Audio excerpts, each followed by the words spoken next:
Hello again, I am Jim Bob and welcome back to F1 Manager 24 Creator Team Career here on the PC. We are racing with Nissan. It's round 2 of our debut season. We are heading to Jeddah for the Saudi Arabian Grand Prix.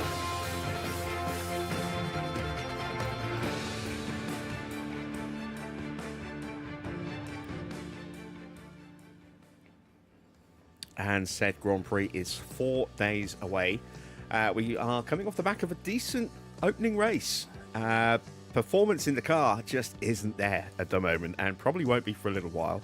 We do have some upgrades in the works already, but we've still got a little way to go until we get them. We probably won't have anything on the car until after Melbourne, I think.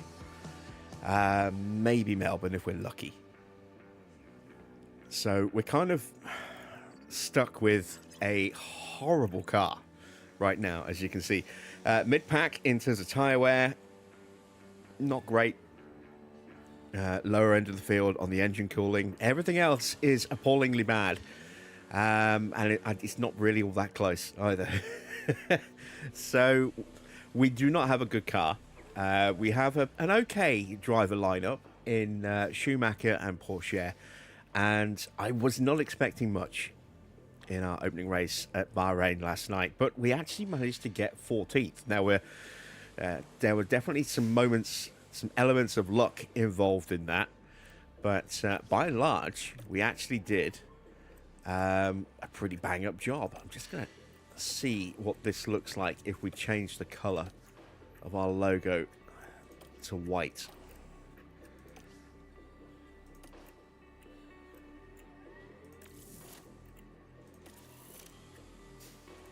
See if that looks a little bit better. It should now be visible on the floor, which it is. There we go. Evening, Dino. And it should be a bit easier to see in the standings as well. Yeah, there we are, Nissan Nismo. A little easier to read because it is very small and I can't really do much about that. So, right. We have a race to prepare for. And it's a race I think we might do okay with Porsche. I think Mick, again, may struggle. But with the realistic racing mod that we are running, we do have the potential to hold other cars up. We saw Mick do a superb job at that last night, where he just blocked Joe and a couple of other drivers for about 10-15 laps. They just couldn't find a way through. And then eventually they started to push through, but it allowed Porsche to break away from Mick and create a nice little buffer, a safety cushion, which when the pit stops came around meant that he got out in front of those cars that had got past Schumacher and was able to cruise on through, sitting in 17th. Ocon had his disaster, which dropped him down, pushed Porsche up to 16th, and then Albon and Bottas having their moment meant that we managed to get 14th at the death. Not a bad result for Mick either. I think, was it 17th we got with Schumacher in the end? Let's have a look. Where did Mick finish? Oh no, Mick didn't finish. He ran out of fuel. Mick ran out of fuel yards from the line. So yeah, that was a bit of a problem. We won't make that mistake again tonight. Touch wood. Right. Let's advance time. We've got a new ATR period. Evening, Adrian.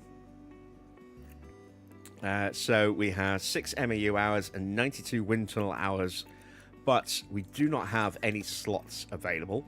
We are 2.5 weeks away from the underfloor, and then 3.5, nearly 4 weeks for the other 3 parts there, the chassis, the side pods, and the suspension. So that ATR will be unused for a little while, and then we'll apply it to one or both of the front wing of the wings, depending on how much cash we have.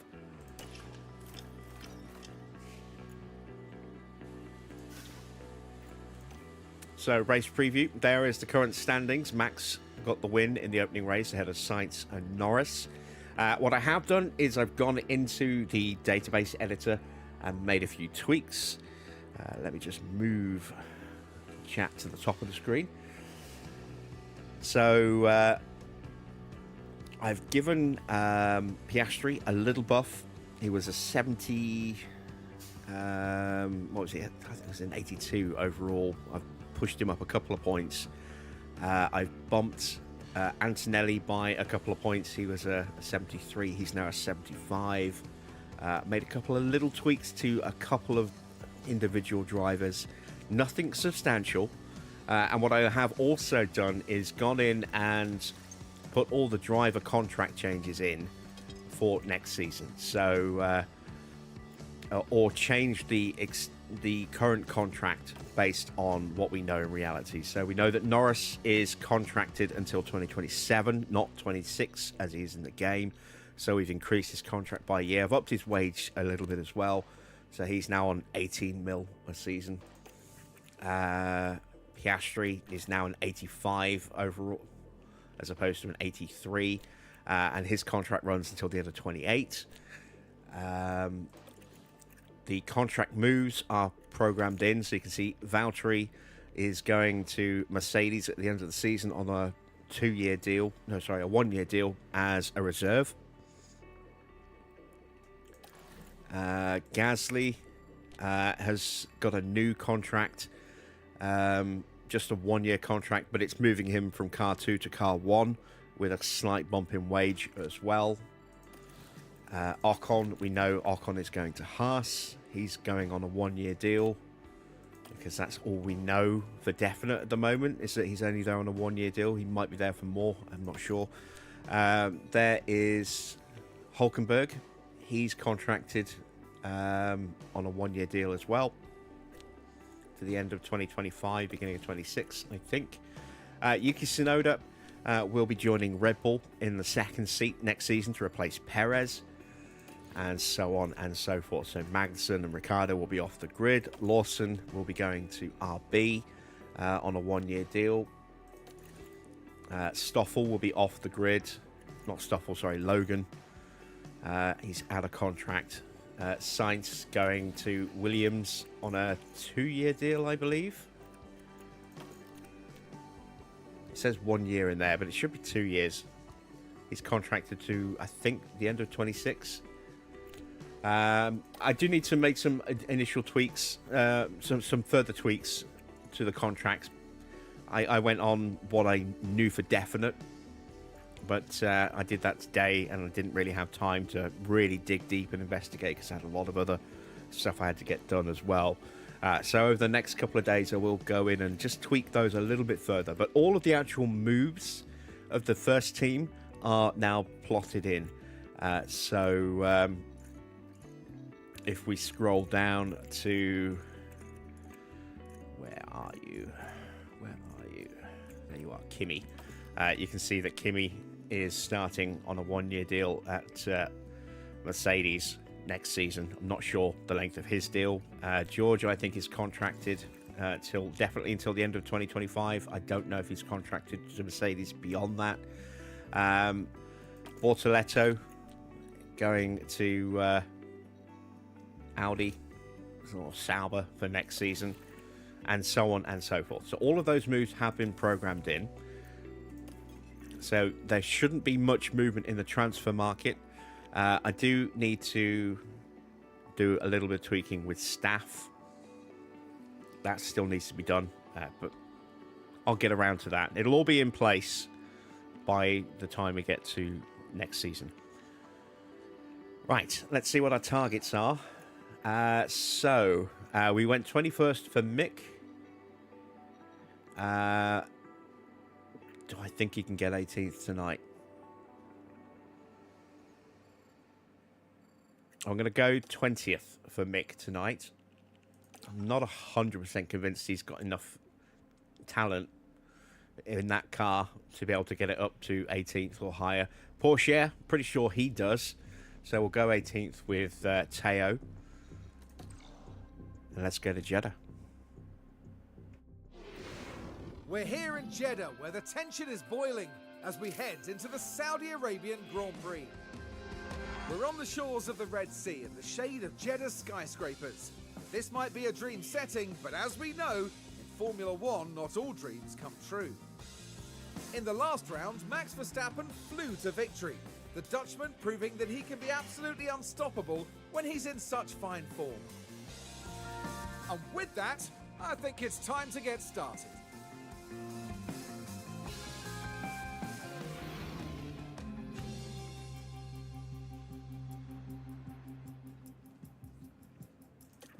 So, we are going to keep both drivers in the car. We're not going to be putting the rookies in. I do have two setups that I always start with to see how they do. So we go 7 and 11, 9, 1, 3.5, and 0. Going to run for, let's see, it's normally 18, 19 laps. I'm going to go for 25, 26. Let's go for 26 laps. Drop our pace settings down. Make sure that the battery is in harvest. No need to change out any parts yet. Still too early in the season for that. And then for the second car, we'll go with an 8, an 11, an 8.2, 3.5, and a 0. In fact, I'm actually going to go with a 7.5 because I remember 7.5 being more consistent recently on recent playthroughs on this circuit. So we'll go like that, and we are ready to send them out. Should be green now.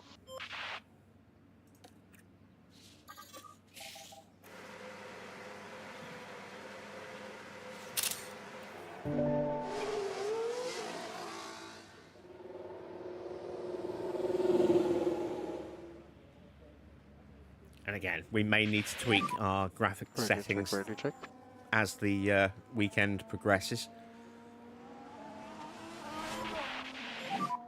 Big work on the tires and brakes. Let's send out Teo now. A nice little gap between the two.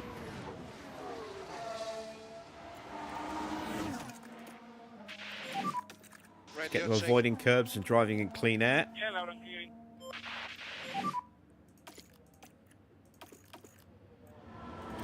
Copy.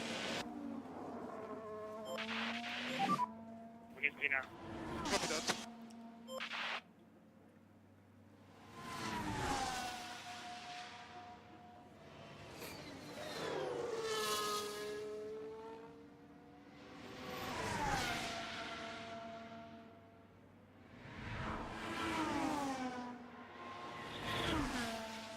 It's a very lovely looking car, isn't it?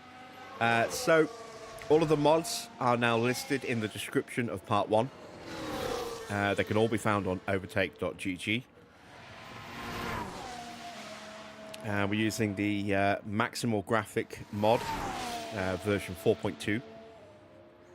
And we're also using the extended UI, the Nissan Nismo pack, and the realistic racing. Just those 4. More will be added over time, mainly in terms of updates to teams, helmets, liveries, that kind of thing. But we're just running those 4 mods at the moment. And let's speed time up, shall we?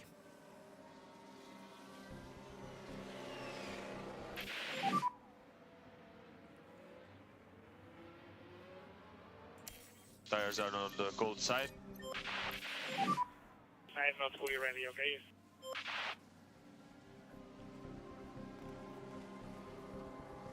Looks like we do have some reserves in. Freddie Vesti, Pietro Fittipaldi, Ayumu Iwasa, Pato O'Ward, Ollie Behrman, Tim Tramnitz, Felipe Drugovic, Jack Crawford, Kasper Stuka. Quite a lot of rookies running tonight.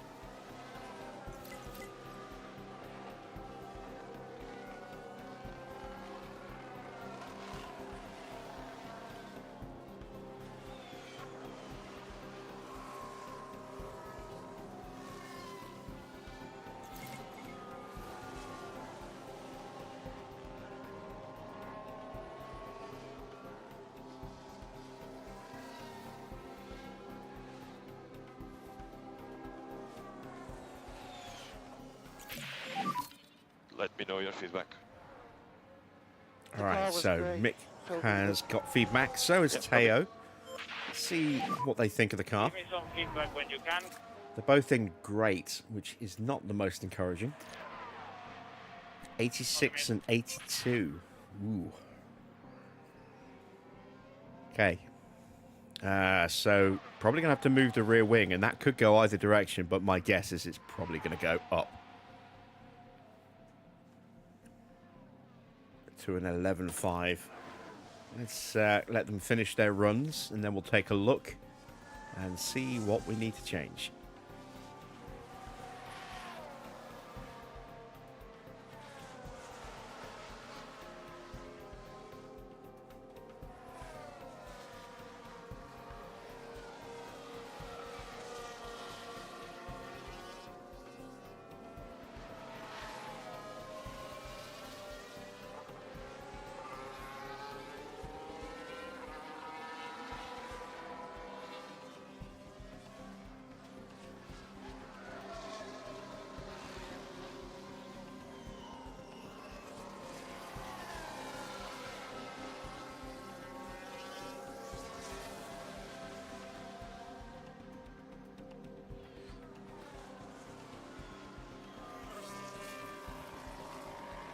How many laps have these guys done?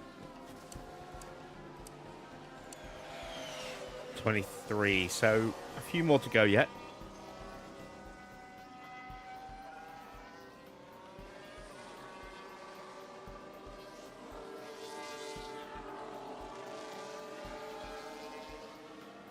And there we go. Into the garage they come. Let's take a look then. So yeah, the rear wing does need to change.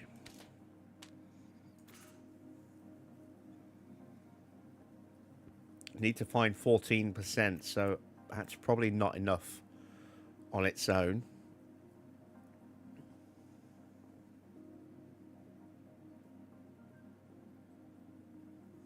Not sure which way to take the front wing. Might take it down. Maybe bring this. No, I can't really afford to move that, can I?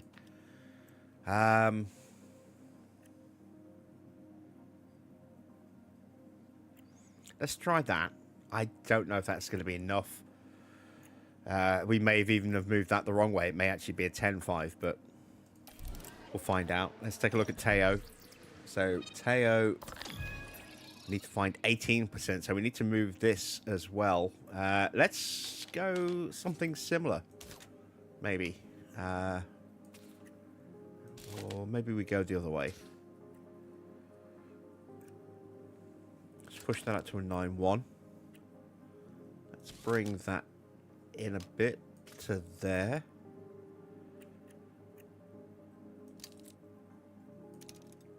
I'm not convinced. All right, let's have a look at a 7.3.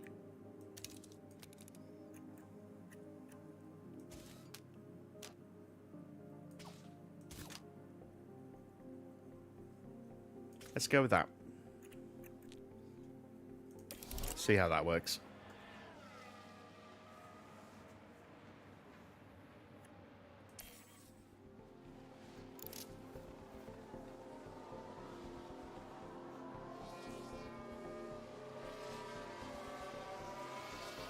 That's it for us running in this session.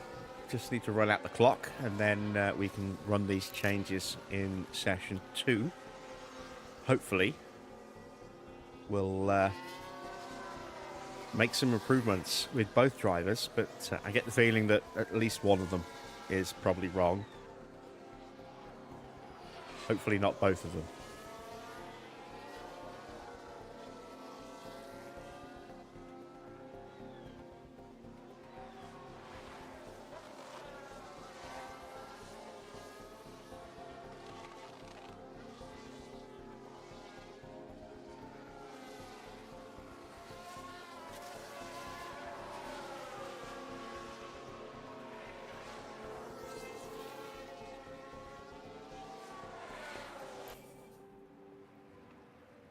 Okay.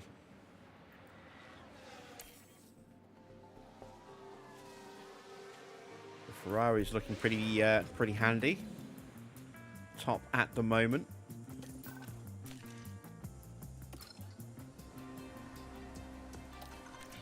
Into session 2. We're going to go with 25 laps of fuel this time, I think. Evening, Army.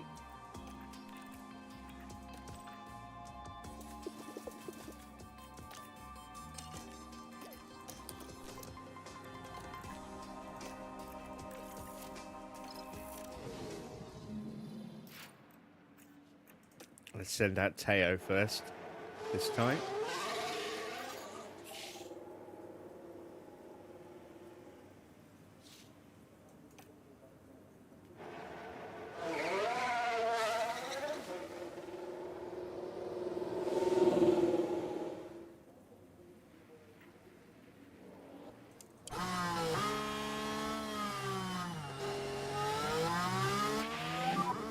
Good last lap. Copy. Copy, copy.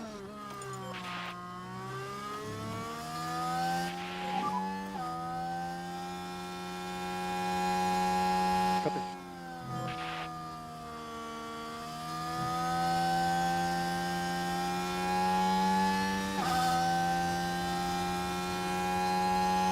I'm doing well, Army. How about yourself?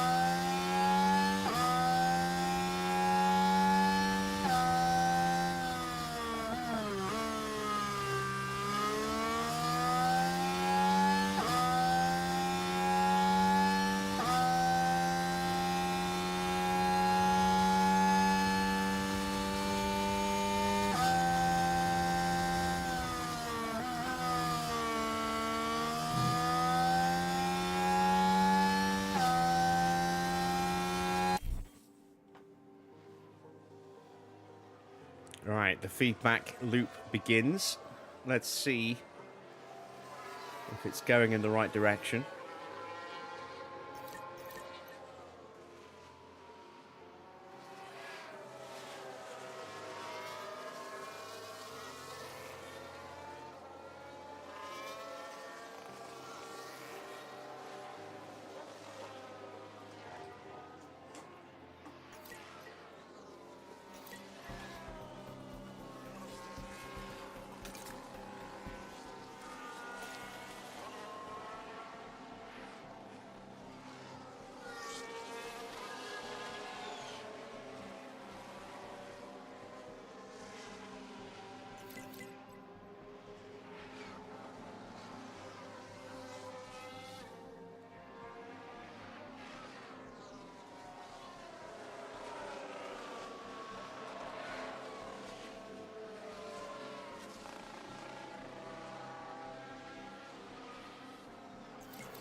Okay, that is 4 out of 5. One more bit of feedback to go.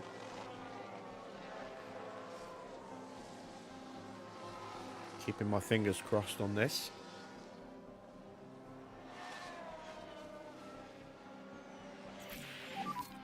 Oh, look at that. We got it almost spot on with Teo. 99%. One click of toe up from a 0 to a 0.05, and that will fix that car. Can we do any better with Mick?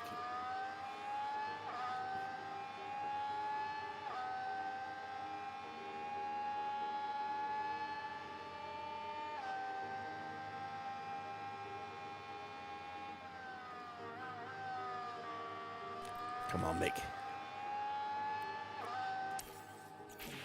Ah, it's close. 94%, so we made the right choice with the rear wing on both cars, it would seem. So what is holding that up? Could be the front wing.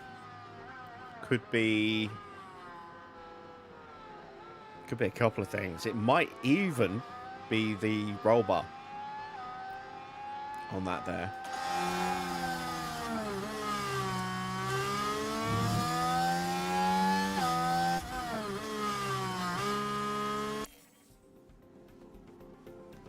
Excuse me.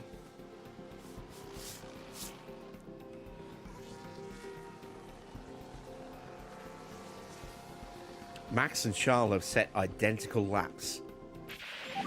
Oh, no, there we go. It's just Leclerc hasn't set a lap at all. My bad. They must have set identical laps at some point. That's their last lap. Let's take a look at lap history. So Leclerc at a 1:30.109. Verstappen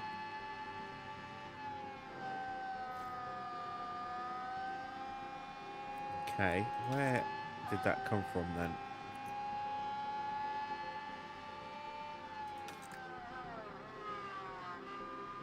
Yeah, just a weird little thing.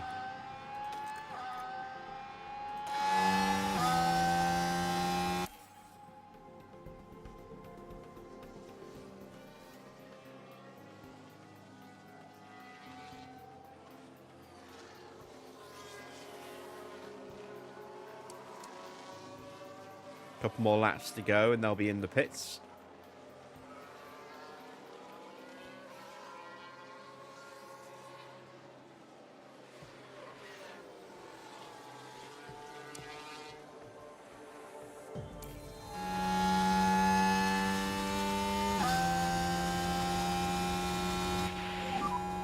Yeah, we can talk. Okay, copy, good.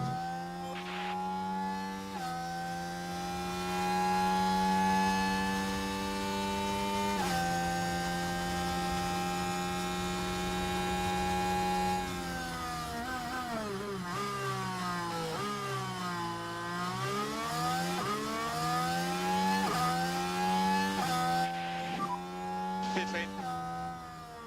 Stop on the Max.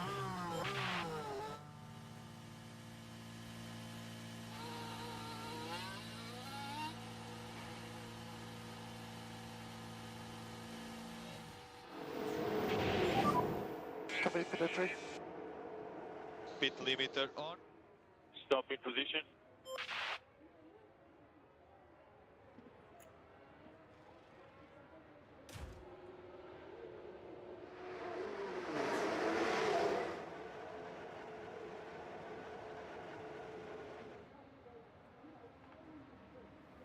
All right, let's take a look, shall we? Okay, so it's not that. It's mainly the front wing, look. And so the front wing needs to go up. But I can't go up too much.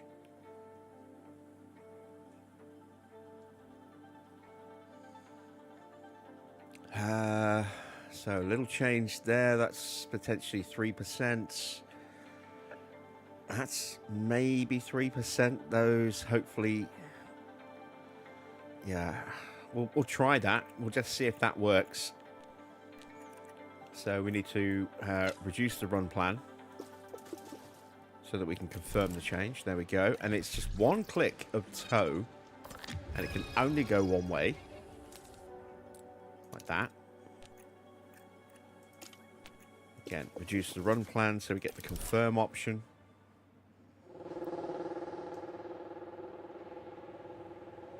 And that should be all she wrote.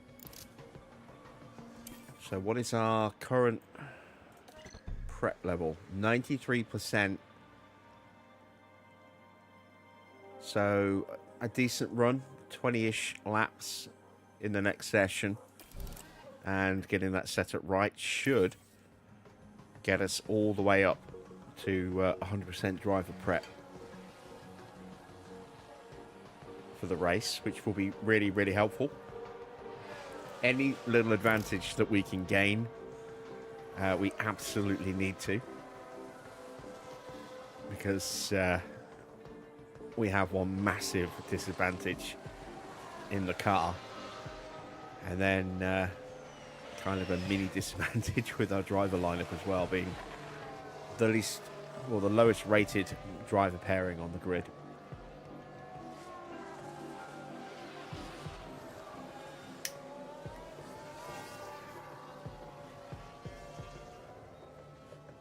Actually, I say that, it might, on average, might shake out to be Williams because Logan Sargent's a 72 overall, I think. So yeah, we're 77 and 79. Yeah, we might actually have on paper a higher driver average total than Williams. I think Albon is 80 and Sargent I think is 72.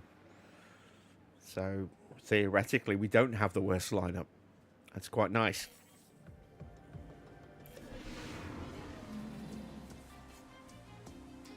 Checo doing his usual, I'm really good at a street circuit, give me a new contract, give me a new contract. Oh, I'm shit for the rest of the year.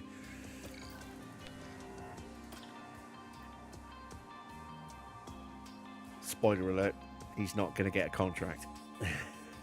I've already programmed Yuki in to replace him for next season. Right, let's go with 22 laps of fuel. We'll go with the mediums again. If we do end up needing to go onto a two-stop strategy, it'll be softs for both sets and one set of mediums. So no great loss burning an extra set of mediums here in practice.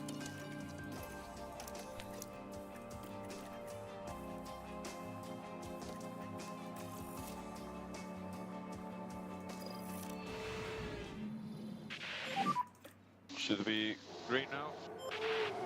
Back to daytime running.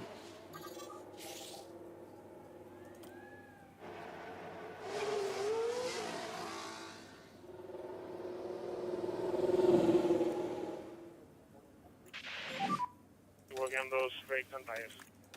Copy, copy. Copy, copy. Work the brakes. Copy.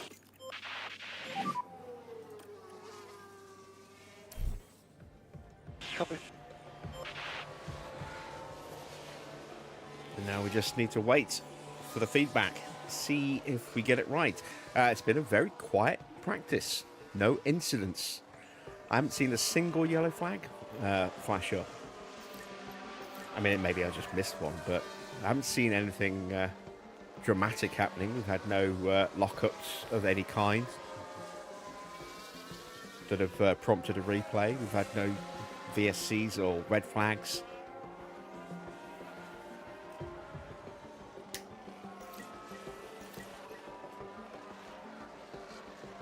Maybe they're all saving it for the race.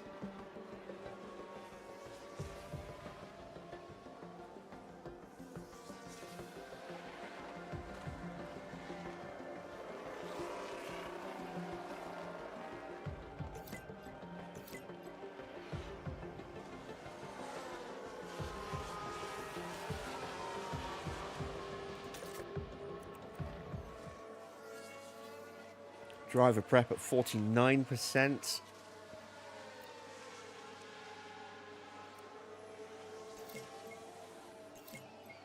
Now 50%. So that means if we nail the setup, then we're at 100. If not, we're really close on track knowledge anyway. So we can stay out and make sure we do get that little bit extra. We're at 51%. There we go. So Teo's done. We can call Teo in.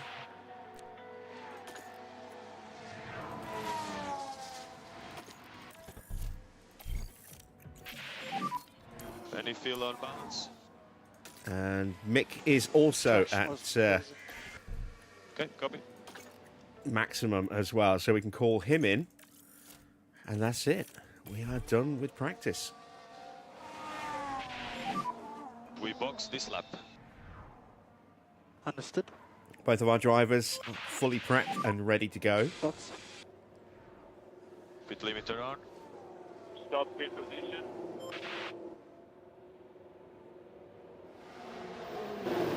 Let's see if anything interesting happens in the remaining half an hour of the session.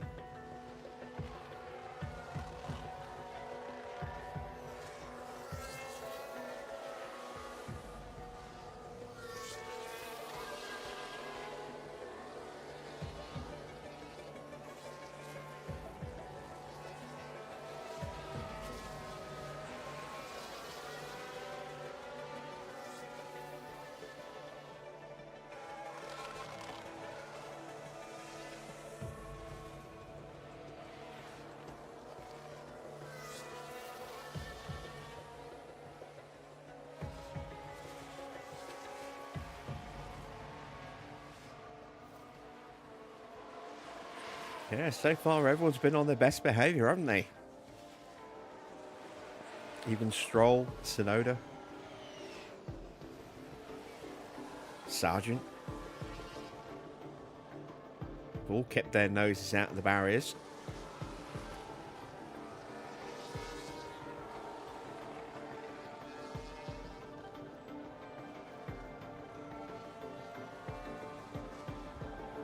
Are we going to have a very quiet race? We've had moments where it's just looked like it's going to be a really uneventful Grand Prix weekend, and then suddenly everything just explodes and we get multiple crashes in the space of just a handful of laps.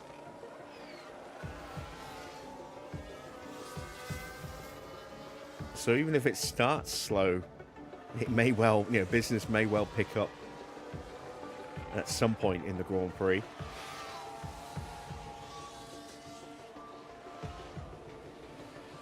But before all that, we have to get through qualifying.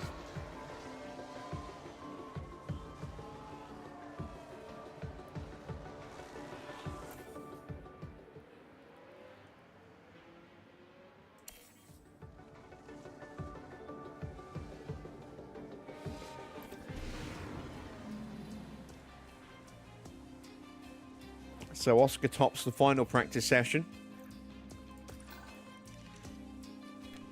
We are fully pracked. Both drivers will start in the high confidence bracket. A little lower for Porsche because his bar here is very unhappy. Or very low confidence bar is a little bit bigger than Mick's, but yeah, that's good. Good starting point.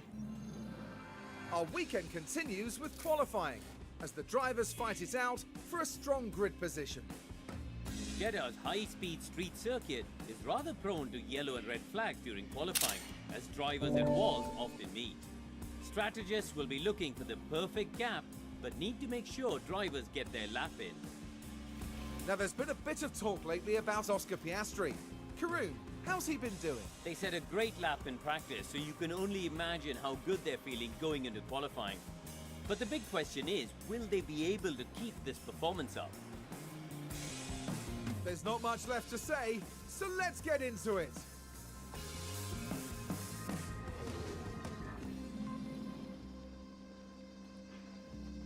All right, we don't need to change anything. We can go straight to the track. Can we get either of our cars out of the Q1? Let's start by sending out Mick. We'll give a little gap and then we'll send out Teo. With the increase in dirty air, slipstreaming in qualifying is less of an attractive proposition. So main focus, scrubbing the tires now. Copy.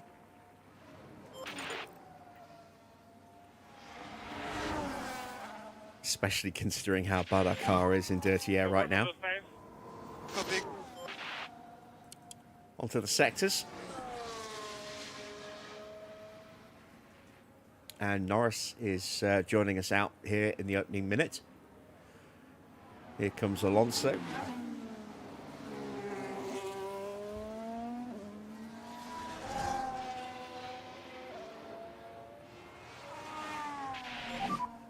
This is a good position for us. Go on.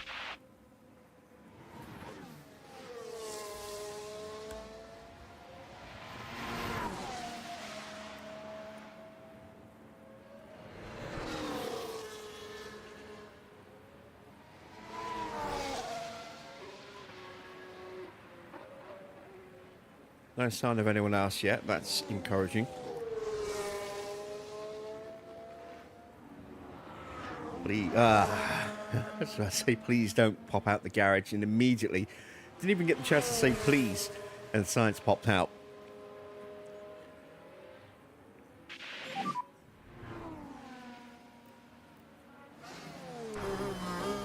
Go, go, go.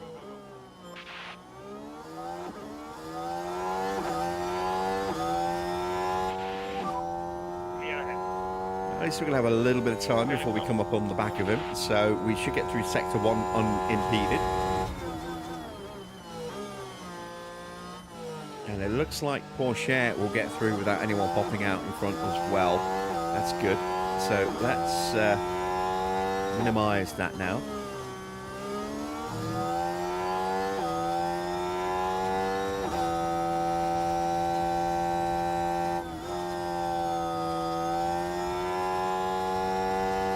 Piastri makes his way out, and so does Esteban Ocon.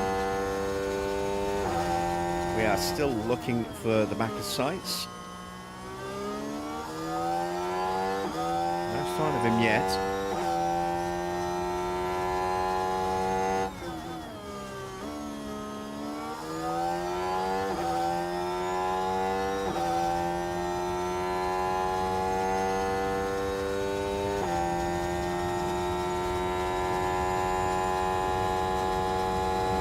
Where is he? Once again, Porsche massively quicker than Schumacher in the first sector. We will get through unimpeded. He's 3/10 up in the middle sector as well, so he's almost a second ahead. Where is Mick's pace in comparison to Teo? I just don't get it. Switch to Teo.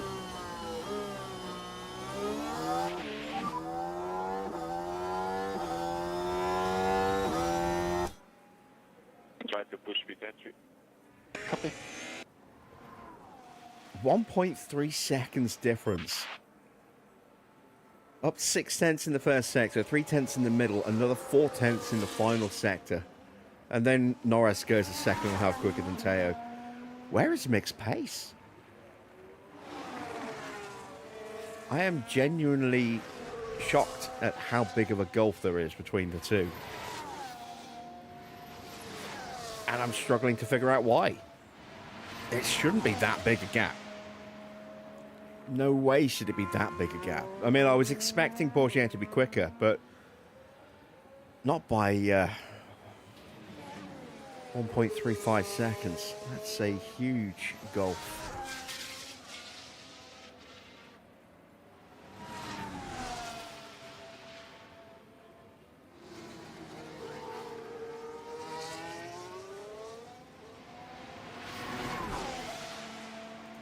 Sainz on a quick lap.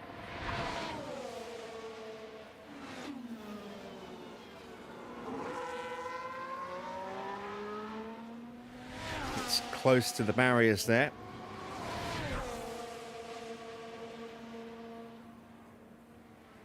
And he goes top by a little over a tenth over Lando Norris.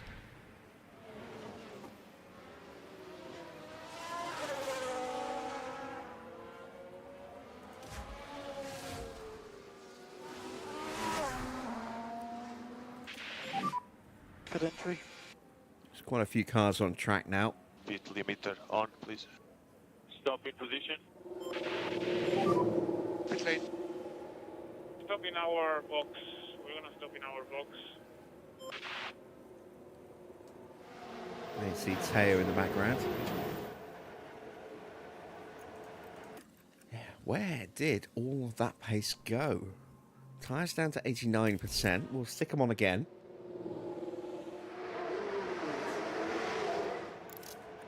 I think we might have to send him out behind Porsche to give him a tow. Let's run them both in clear air as much as we can, given how busy the track is right now.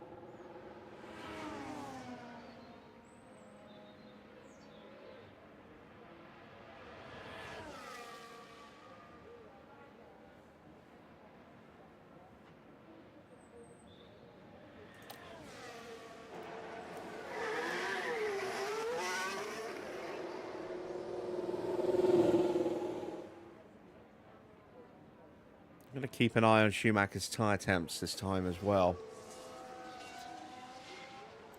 That's the only thing I can think of as to why it would be so much slower.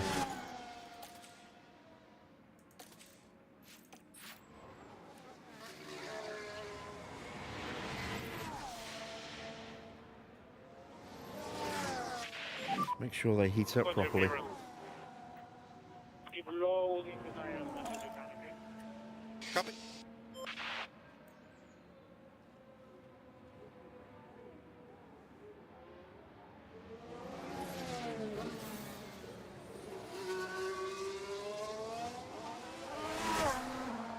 Leclerc's looking pretty pacey right now. Purple in the middle sector, pretty handy in the first sector as well. Is this about to go top of the leaderboard?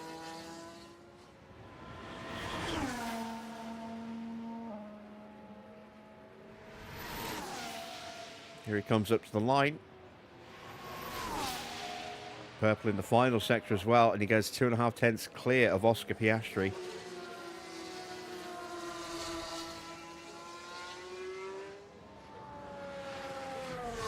So tyres at 84%. Porsche's tyres do look like they're warming up a little bit quicker. Not a huge amount. 88%. Well, sorry, 88%. 88 degrees. There we go. So the tyres, or at least the rear tyres, are up to temperature on the run up to the line, and by the time we hit the line, we are in the right operating window.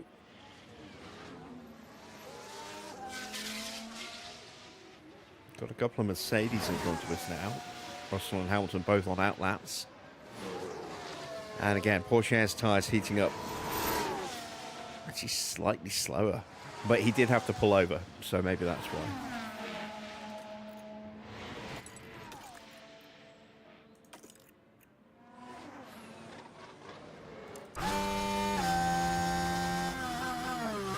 That's going to be traffic, isn't it? 33.2. That wasn't so bad. This could be bad, though.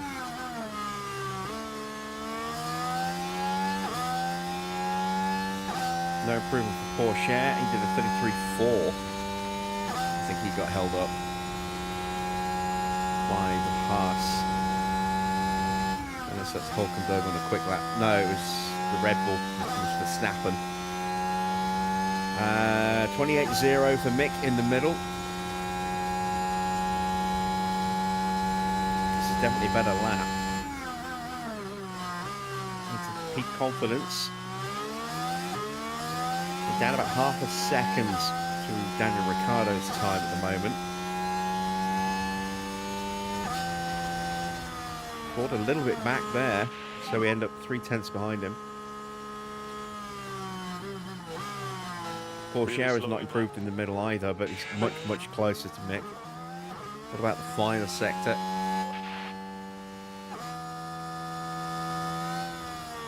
Full second slower, so he had a really bad lap with traffic. But those two just a tenth apart, but I get the feeling there's more pace in Porsche than we've seen. Did not have a clean lap there at all.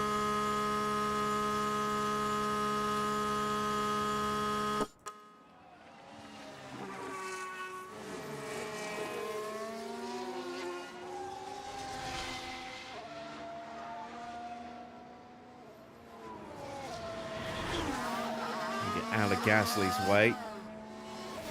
33.1 for Hamilton, 32.9 for George.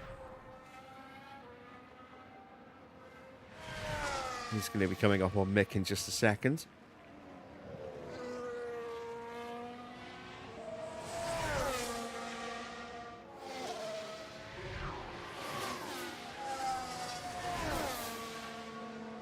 Mick well out of the way there. Identical middle sectors. Both of them are up on Gasly. No time set for any of these three at the bottom here. Again, they've left it late, look. Just 6 minutes left on the clock.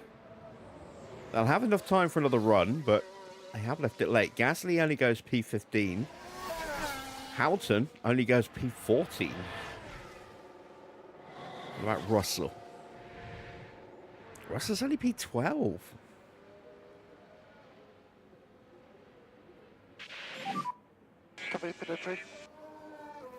Okay, that's a little bit of a surprise. Now I don't know if we're outperforming or overperforming or if they're underperforming. Pit lane. Maybe a little bit of both.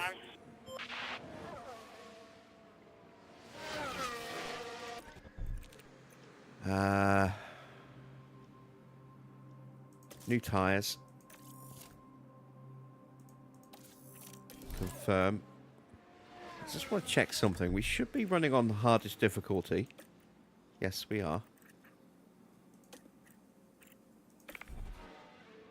We will potentially increase the difficulty of car part development going forward, but for now we're just going to leave it as the default of hard and not tweak that any further because of the realistic racing mod. I want to see how that affects us over a full season, and then we may make difficulty improvements to car development for next season.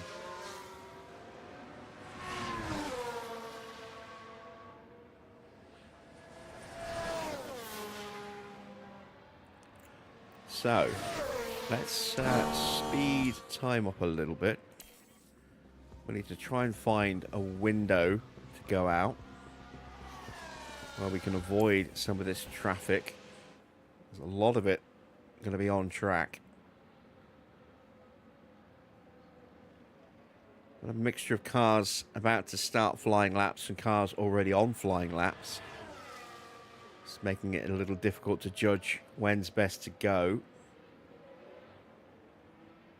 There goes Joe.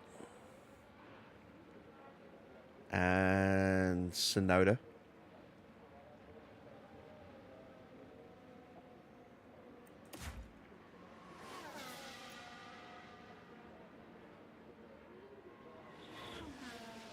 I think we'll wait till this little cluster of cars comes round, because I think they're all about to start flying laps. Whichever Ferrari that is in a world of hurt. There goes one of the Haas drivers, that is Hulkenberg. Now we're going to go.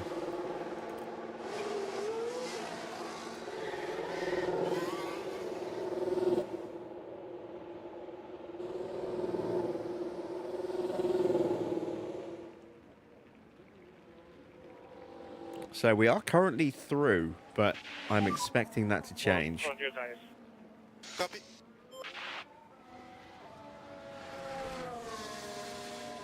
We have potentially got some quicker cars coming through at some point on our lap.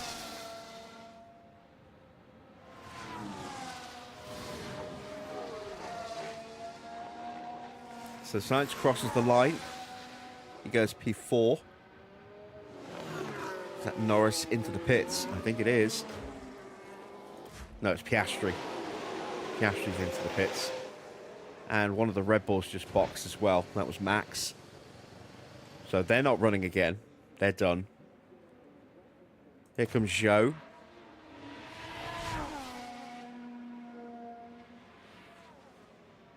And Joe goes 15th and knocks out Mick. Chance for us to try and respond. Gap isn't that big, I don't think.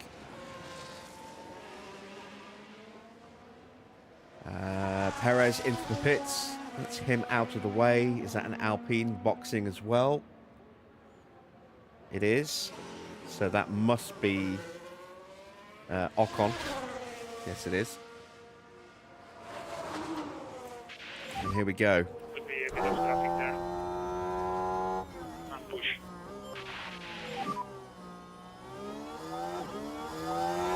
Right. Leclerc is into the garage.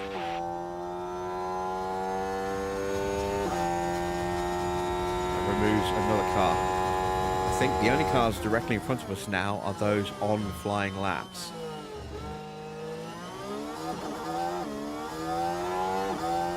With the exception of Magnussen. Where is Magnussen? He's in the pits. Okay, that's good to know.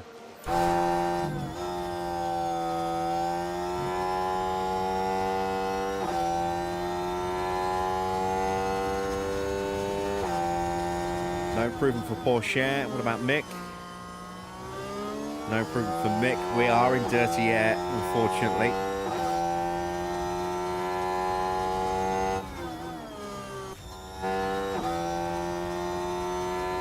Might pay dividends here at the end of the lap, but I don't know. I mean, down 4/10 to Valtteri's time there in the first sector.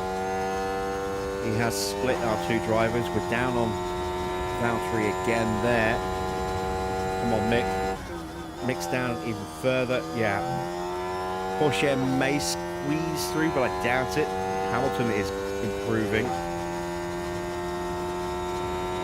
Hulkenberg goes through, so both of our drivers going out at the moment.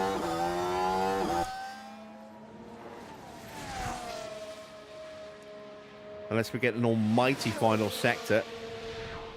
Yeah, no improvement for Porsche. It's not going to be improvement for Mick.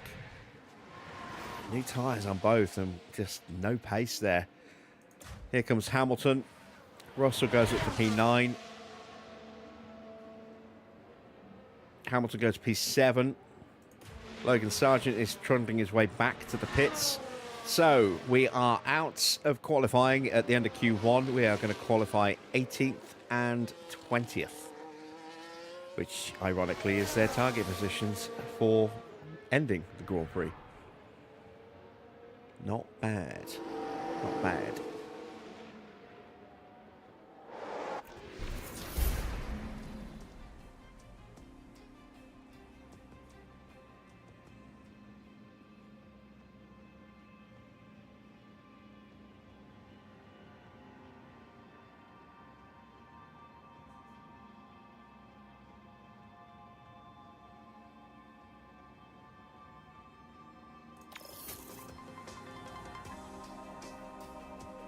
So then, let's see who put it on pole.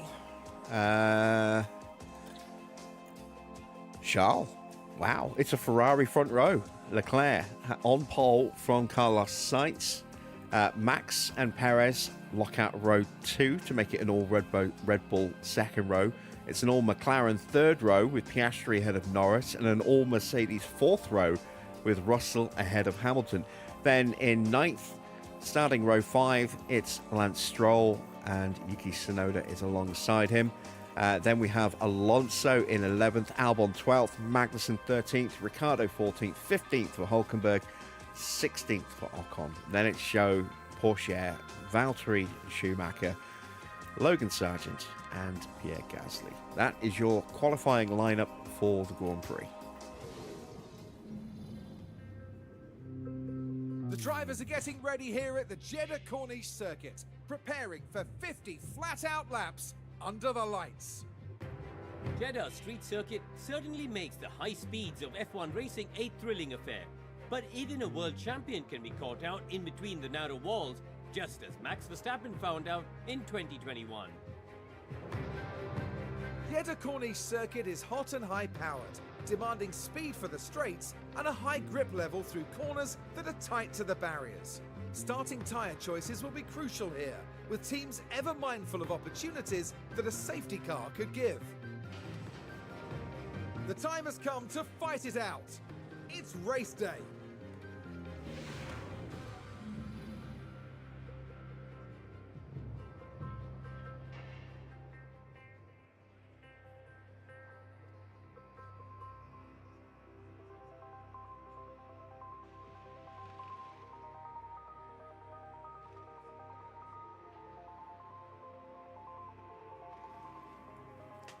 Right, let's get some strategy stuff done, shall we? So, it's offering us 2 stops.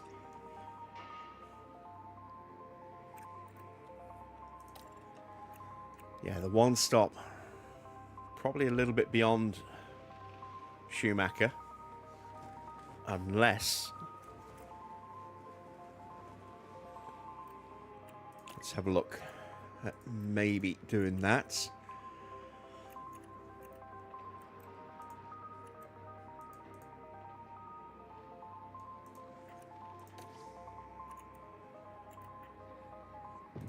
Two stop is quicker. Plus we can be more aggressive with these tyres if we do this. So let's start on the mediums and push them hard. Maybe not that hard. Leave a little bit of tolerance for the dirty air and the spike in temperatures. Let's go with that. There's 7 seconds quicker than that, 6 seconds quicker than stretching those tyres.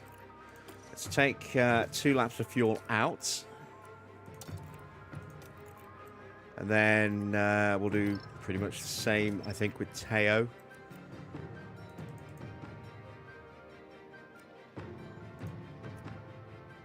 We'll leave him that little bit of leeway there. Let's go with that.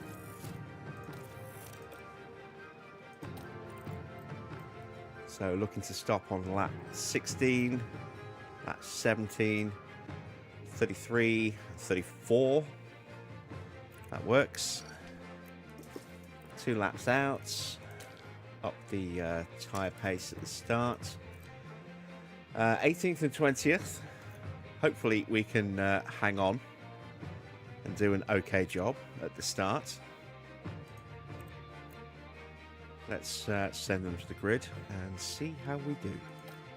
The Jeddah Grand Prix is up next. Final checks are being carried out by the teams, and it won't be long until we get this race underway. Our attention shifts to Lewis Hamilton and what he can produce in this race. Starting P8 is decent for them. Provided they keep the race clean, there's points on the table. Here we go. It's time to go racing. It's almost time for the Saudi Arabian Grand Prix. And it's lights out and away we go. Right, let's have a look into turn 1. Max trying to get past Sainz, and I think he might have done. He has. So Max up into 2nd place, splitting the Ferraris. He's on those mediums as well. Porsche still in 18th place. Couldn't quite find his way past Joe. Mick still in 20th, so no losses, no gains so far.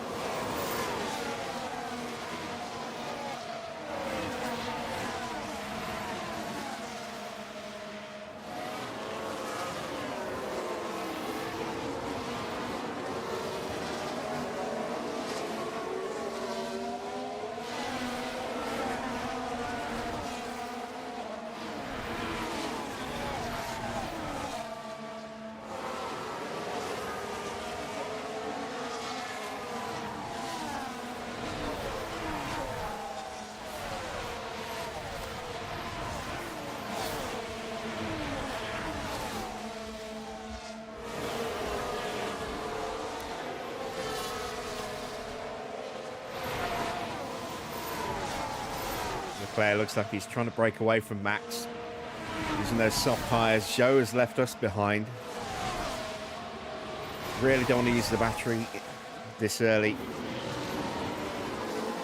So we may have to just accept Valtteri's going to get us, especially considering he's on soft tyres.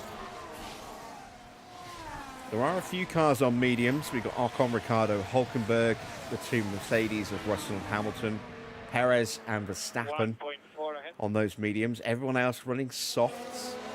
Nobody's starting on the hards. In 2 seconds now. And I imagine we're probably going to see quite a few 2-stop strategies tonight. May potentially even see a 3-stop, but I think that's unlikely. Might see a couple of 1-stops, maybe.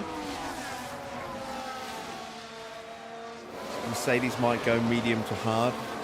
Red Bull could do the same. Anyone's on softs is, I think, pretty much guaranteed to be 2-stopping.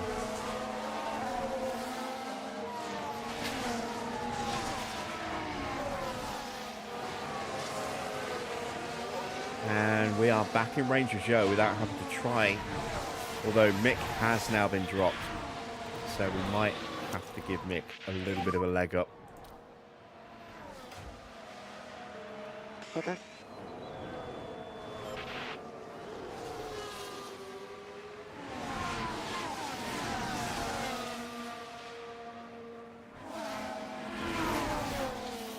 See if we can get him back onto the gearbox of Valtteri.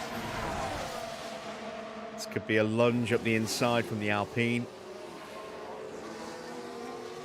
It keeps him covered off.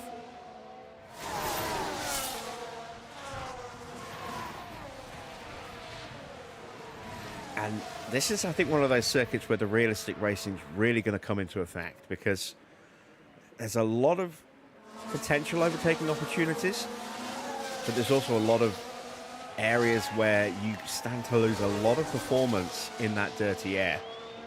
This entire first sector, for example, is just an endless snake of corners. Just focus there.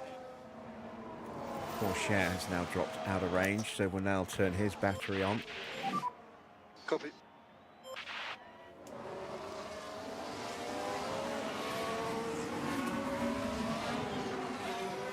And through goes Logan Sargent. He just picked off a little by those softs. So Mick down into 22nd. Confidence has taken a little bit of a knock. Eyes forward always, eyes forward.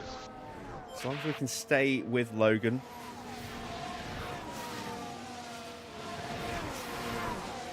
We're fortunate that he got us where he did, because we are now in that DRS triple header, effectively. 3 zones back to back.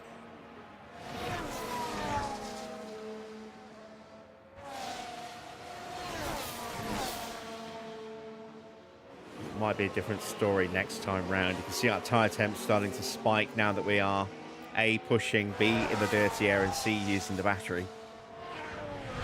All 3 of them are combining to hurt the tyres quite badly. We are not keeping up with Joe at all. And Valtteri's got through. We're going to go into top up, save the battery. That should hopefully cool the tyres down a touch. Need to just make sure we don't get dropped here. Almost mission accomplished.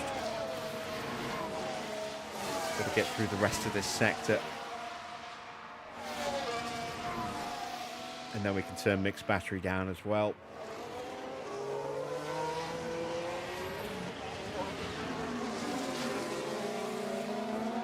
Yeah, we are desperately going to need to get more upgrades on our race sim. Try and benefit Schumacher, I think. Need to boost him as much as we can. There we go. We got back in range. Let's go into top-up mode. Porsche just kept the DRS, but he might not be able to do it in the next sector. Well, he has, because Valtteri's 2 seconds behind his teammate. So, 19th to 22nd. We're getting the slower tyre out of the way to start with.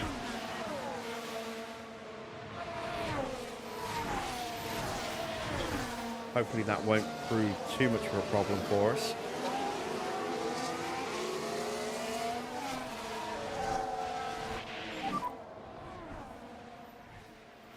No obvious signs of overwear on the tyres just yet.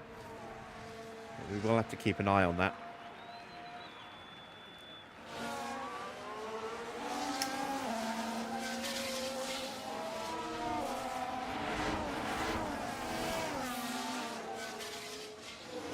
And there goes Valtteri pushing, trying to close it to his teammate. We're probably going to get dropped. Not going to go chasing after him. I'm going to try and just stick to the principles that worked quite well for us in Bahrain. We're on our own race, not worry too much about the cars in front, and hope that it just comes back to us. Difficulty is that whereas we started on the softs last night and boxed around the same time as everyone else, maybe a little bit later than a couple of cars, this time we're starting on the mediums. We're going to be boxing potentially several laps later than they are. You know, 5, 6 laps later than they are, and they're going to get a mighty undercut on us. So the gaps are going to be quite big when we come out. We are definitely going to be at the back of the grid when we make our stops. But then we'll be on soft tyres all the way through to the end. and maybe our drivers can work together to help each other out a little bit.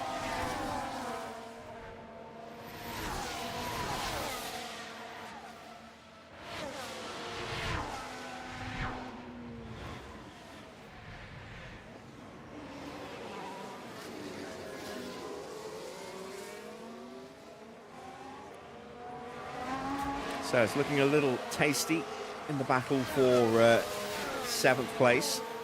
A little 5-car train here. 2 Mercedes, 2 Astons, and an RB, all in close proximity. A little bit further forward, we've got a 3-car fight for 4th. They're not too far away from the back of Perez, so if Norris gets through on sight, so there's a good chance he can maybe push on and get onto Perez pretty quickly. Leclerc has got that gap up to 3 seconds. And you can see the difference between running in a good car with a driver who knows how to look after his tyres against running in a bad car with drivers that might be pushing overly aggressively to try and make up some time. 20% difference in the tyre life already on the softs.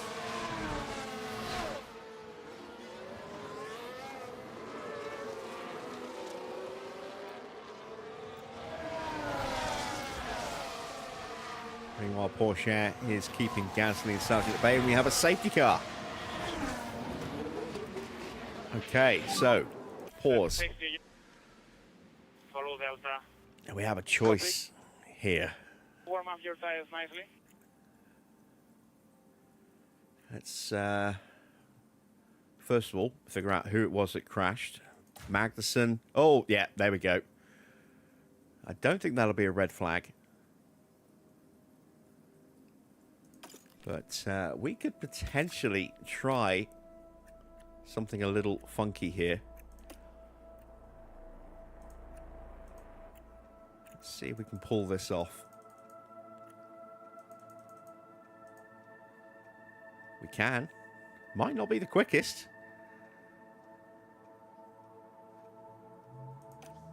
But I think we can give that a go.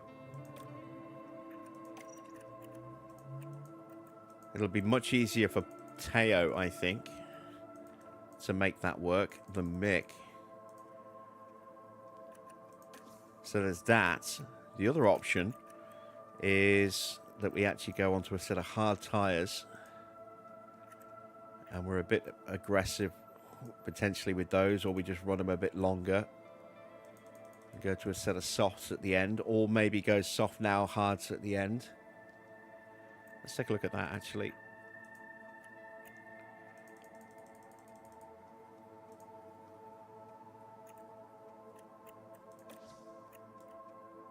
That's actually slower. All right, well, there we go. That's what we're going to try and do here. We're going to try and be clever here. Go onto these soft tyres. We can protect them in the first couple of laps of the safety car as well. So we need to call both drivers in. We have got an extra set of softs as well. So if things start to fall apart, we could go soft, soft, soft and convert to a 3-stop. We also want to refill the battery and start saving some fuel. Put the tyres down there.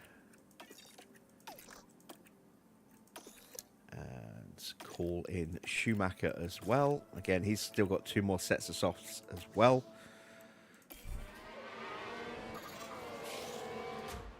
Oh, no, this is going to go to a red flag. And here we've got a yellow flag. Ah, so it's contact between the 2 Haas drivers, Magnussen and Hulkenberg. Yeah. Who hit me? There we go, red flag. So, my genius plan, now kind of not going to see the benefit of that, but we can still do that strategy.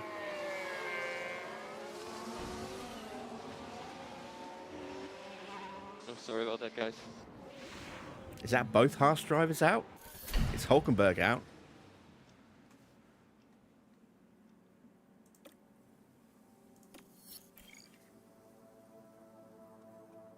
Okay, so we're going to stick with what we were planning. We're going to go an extra 2 laps, look. Or lose an extra 2 laps from this red flag. So let's do that. Let's now amend the strategy so that that stop happens there. And then do that.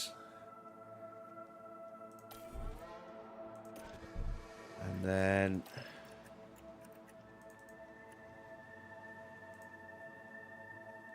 do that. And we are ready to go. Not for the first time today, the drivers are lined up. I'm going to need to pause immediately again on the restart because we were set up for a safety car, so we're at fuel save pace with harvest.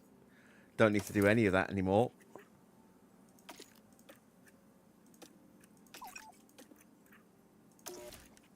There we go. And we'll leave the tyres as they are.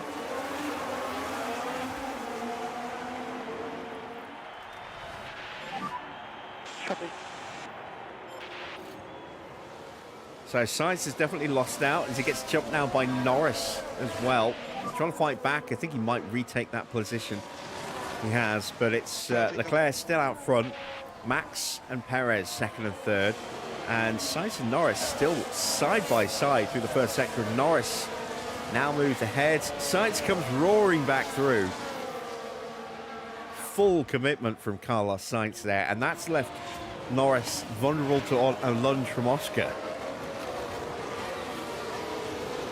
We are running 19th and 20th. We're about to lose 20th, potentially. It's hard tyres for Sargent. We do just about stay ahead of him. Magnussen is still going, but he has got damage and he's got a penalty for taking out his teammate. He's going to have to stop again, I think. Don't think he'll try and go to the end on those hard tyres.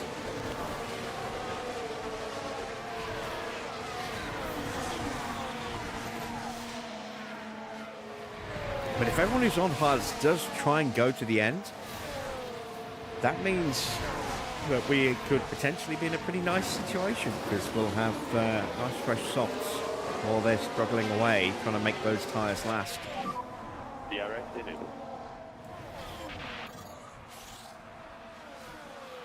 If he had wing damage, that's been fixed. I don't know if he's got any other damage to the car.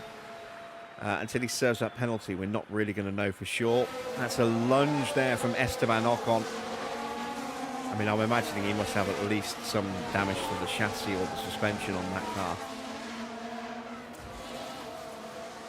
Let's tell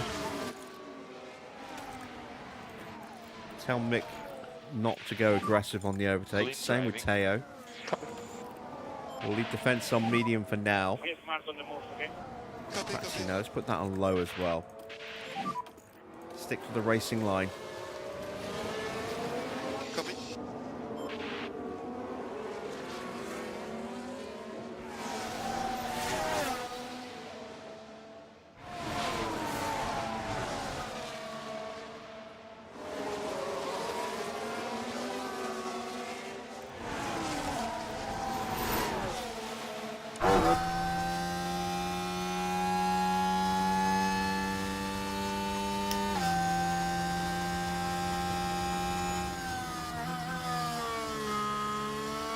Valtteri gets through.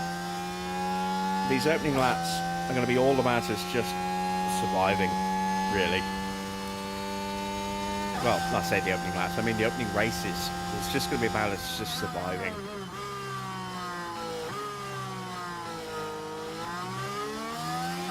Until we get some performance boosted on the car with upgrades, we have no real hope of anything. We're fighting for 18th in each race for the sponsors, that's it. Understood. And we just have to try and make sure that we can capitalise on any opportunity that rears its head. Cam 05.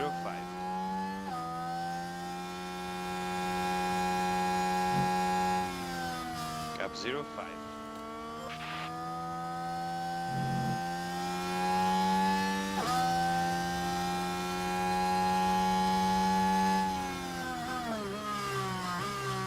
Porsche's looking like he might be able to make a move on Gasly. Or at least he's at least thinking about it. Again, we still haven't used the battery. They are at full charge. I'm going to wait on those for another lap or two. Or unless we start getting dropped.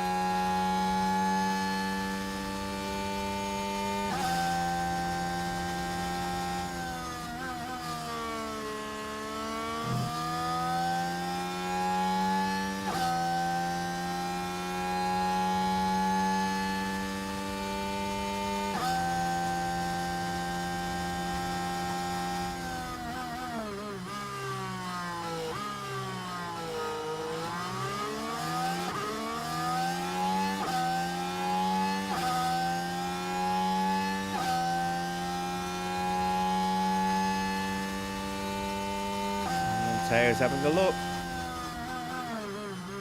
Doesn't commit.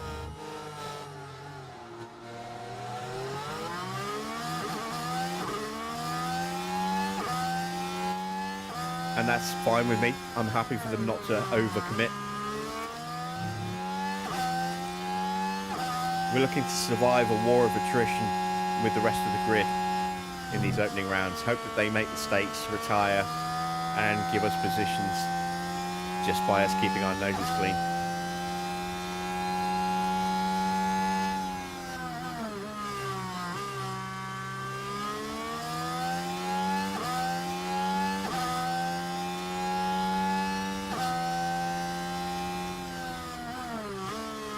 Alright, so chance for Mick to try and make a move here on Teo. Let's see if he takes advantage.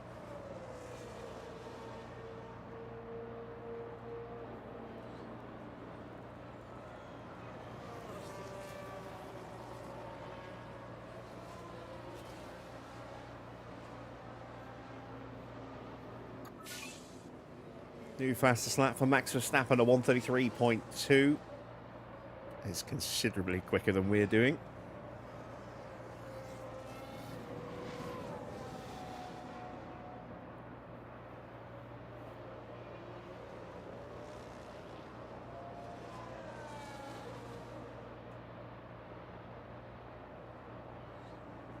And the slipstream is still powerful, but it takes the time to kick in now.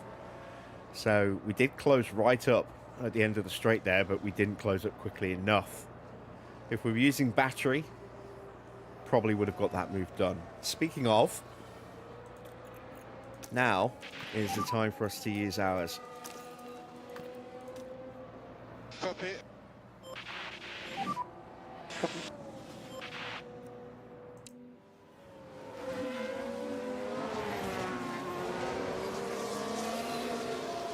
And let's see if we can drop Sargent.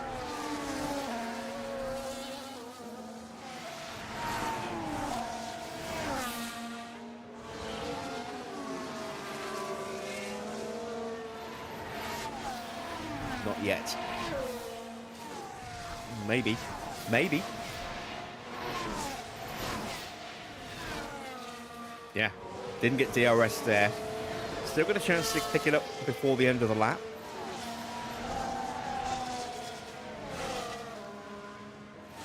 Going to struggle though, I think.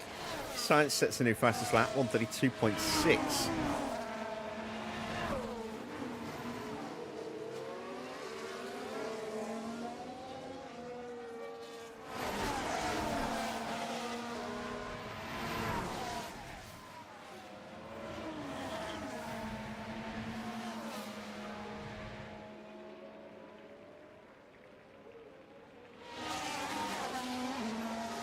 And there we go. We have managed to leave Logan behind.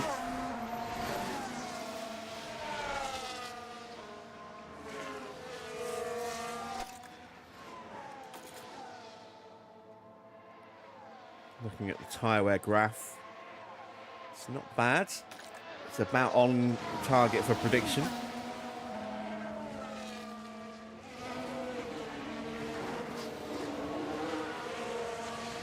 We do have a little bit of spare fuel to burn.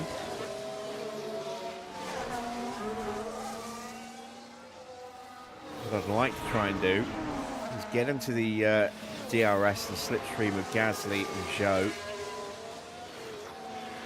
and then drop our tyres down a further step and push the turn the battery on to top up, and then push the fuel. See if we can just build up a bit more of an offset on these softs.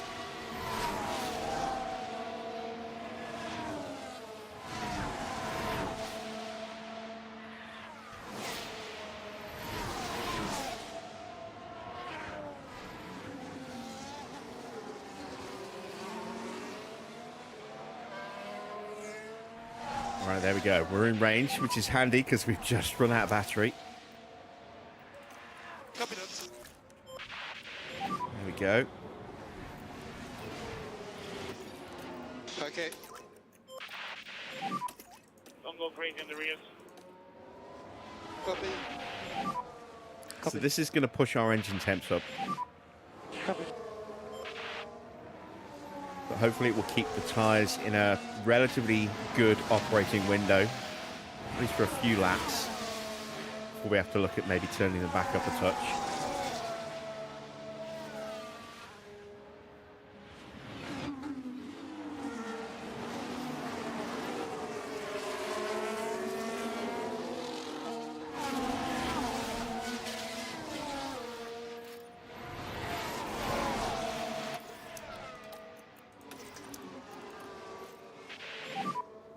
See if we can start to rebuild the batteries a little bit. Sergeant's caught back up.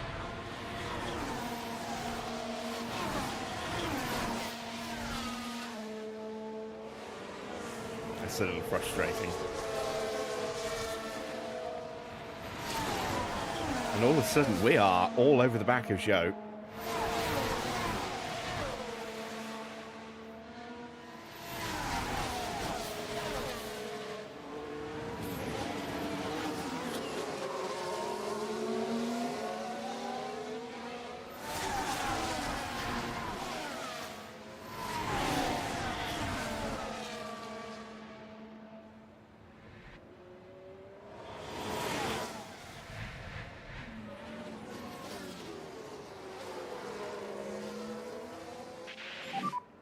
Copy, copy. Oh, a little slow out of turn 2 for Teo there.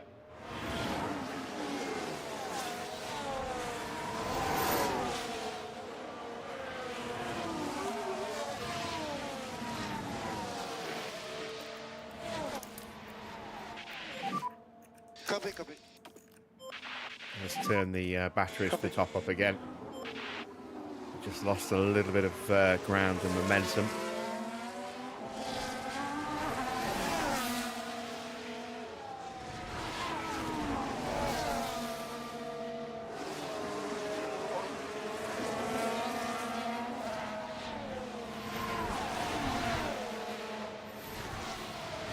So 19th and 20th as things currently stand. That's on target for Schumacher. We're down a place for Teo. Copy, copy.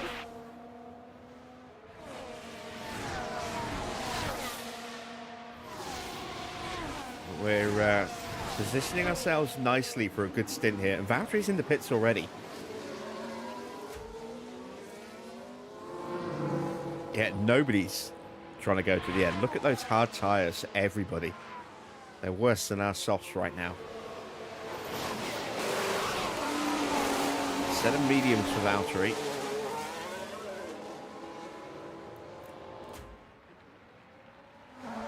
Now we need to think about turning the tyres back up a touch. Just give it another lap. See if we can keep going like this. Actually, have a look. Yeah, we don't need to do that anymore. Turn the tyres up. Try to get these tires Let's up. Okay? turn the fuel down while we're in the dirty air so we don't cook our powertrains.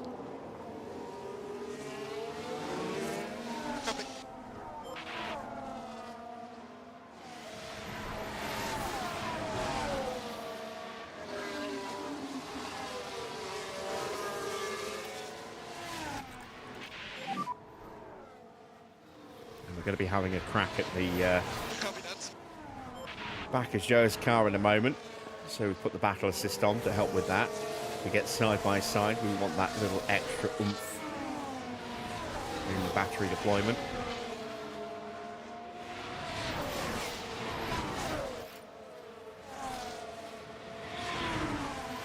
Here comes the move. Couldn't quite complete, but that means we'll get another bite at the cherry here with DRS again. Can we complete it this time? I think we're too far back. Temperature's looking stable. It's gonna have a look. Yeah, it was too far back. Don't worry about that now.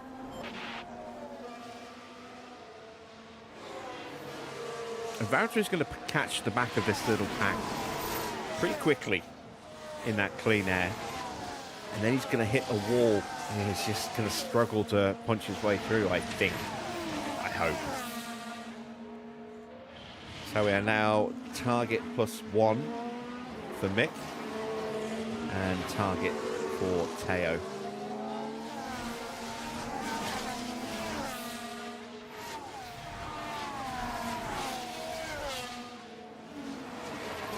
Joe's got himself back onto Gasly. His tyres are shot. He's going to be boxing quite possibly this lap.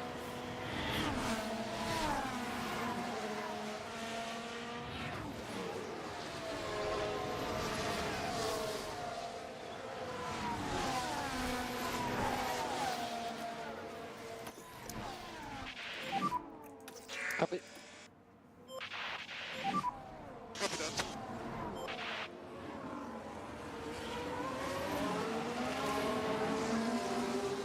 So, does Gasly box? No, he doesn't, but Joe does. Now that I did not expect. So we should rock up to the back of Gasly very easily on this lap.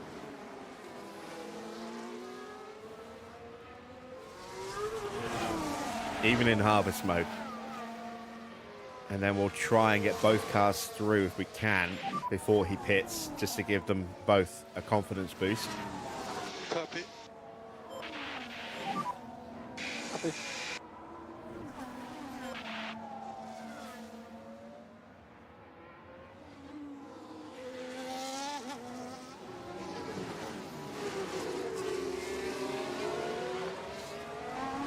Danger for Mick here that he might actually drop off the back of Teo.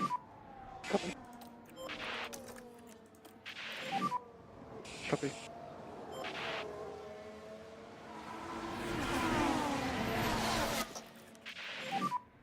Copy. So Gasly's tyres are now shot at 29%. They are on the canvas and into puncture territory.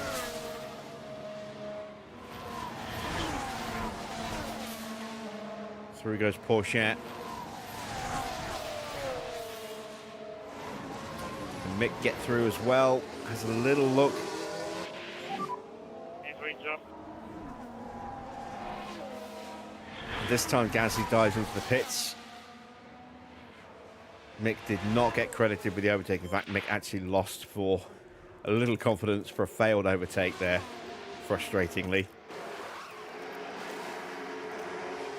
Another set of softs for Pierre. And a chance for us to push a little bit.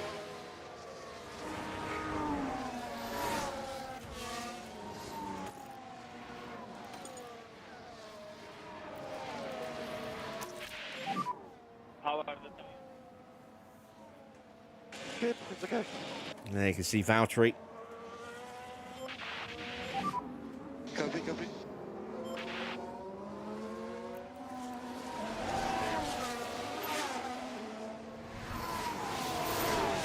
Come on, Mick, get back in range.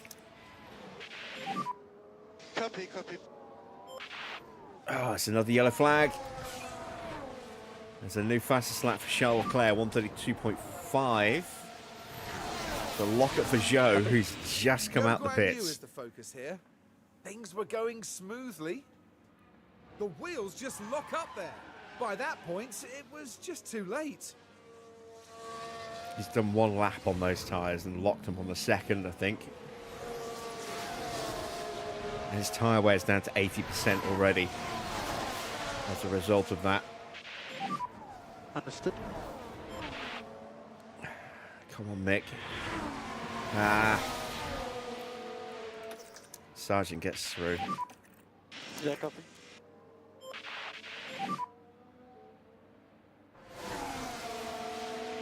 Copy.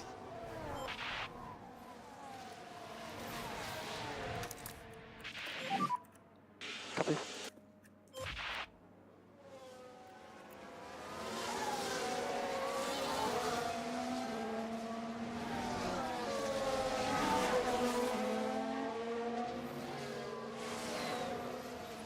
Right, so 16th and 18th right now. We are approaching the halfway point.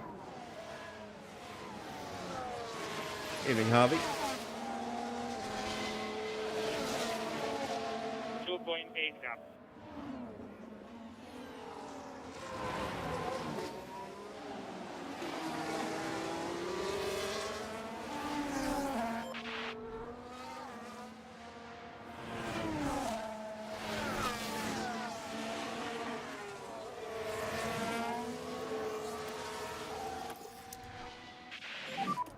Copy.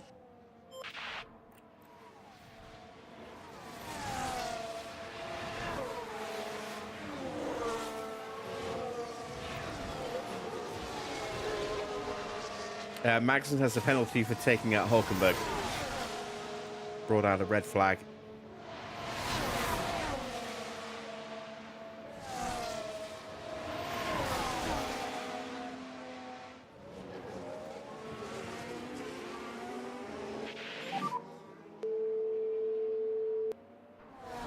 Eyes forward, come on. Copy.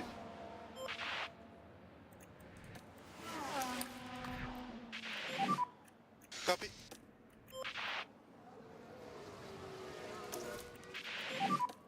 Copy.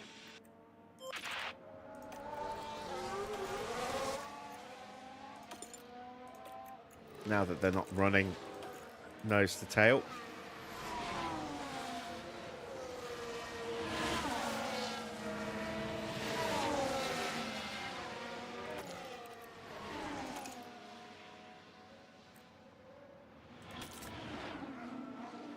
Tyre wear still looking good.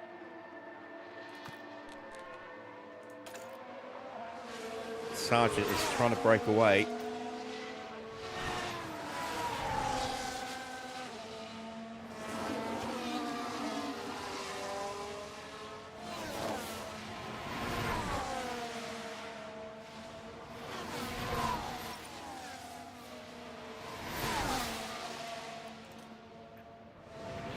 We keep Valtteri behind. Don't really have the battery to push to go after Logan Sargent.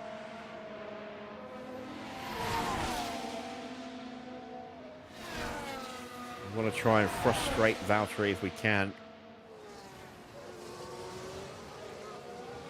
So far we seem to be doing that. Yeah, Sargent is pushing. He's closing in on the back of Teo. It went from a 136 to a 134. And here comes Valtteri. Can we hold him off? No, we can't. Damn. What did I think to the Spanish Grand Prix from Sunday? I thought, once again, we saw the Try to keep going. petty, vindictive side of Max Verstappen.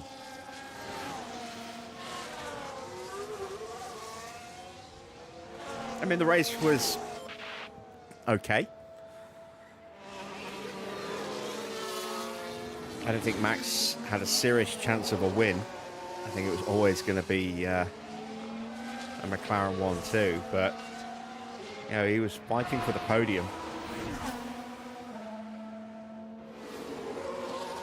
His initial target of a three-stop strategy did seem a little interesting at first, but he looked like he was going to kind of make it work. And then that safety car coming out at the very end there did kind of put the cat amongst the pigeons, and then it was just a sequence of events that just led to Max being petty and spiteful and vindictive and all the horrible things about Max that we hate to see, that unfortunately we see too often.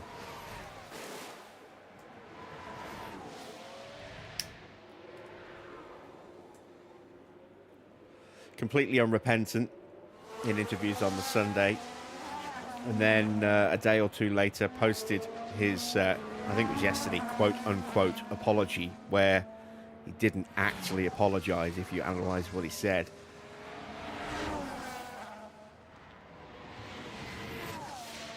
He just said, you know, it led to an incident that was wrong and shouldn't have happened. We know the incident was wrong and shouldn't have happened. Not once did he actually say, and I'm sorry that I did it. He's 1 point away from a race ban until the next Grand Prix. Once he gets through that, he'll lose another 2 penalty points off his licence. And then he's then got to go 2 more Grand Prix before he's effectively clear of a potential penalty, because he'll still be 3 points away from a race ban for the 2 races after the next one. So he can pick up another 3 penalty points like he did on Sunday, and that's him banned for a race.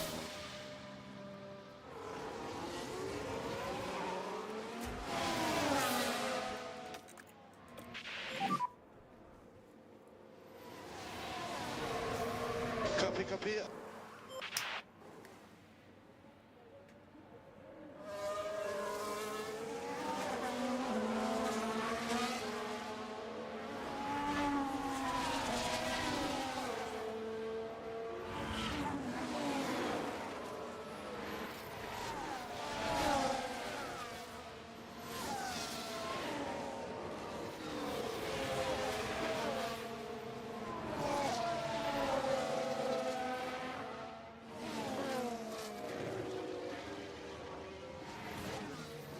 I'm glad he got a penalty, not because he hit Russell, but because it was incredibly unsportsmanlike behaviour, potentially very dangerous behaviour, and it deserved to be penalised.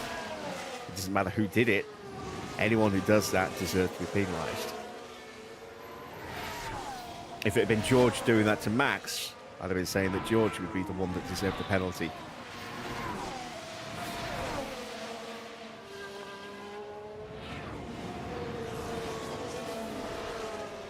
But like I say, we see this kind of reaction from Max too many times now. It's that bad habit of his that never goes away.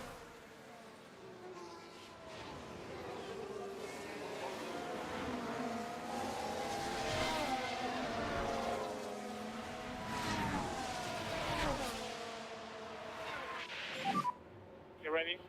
Copy. Okay, pit window is open. Copy.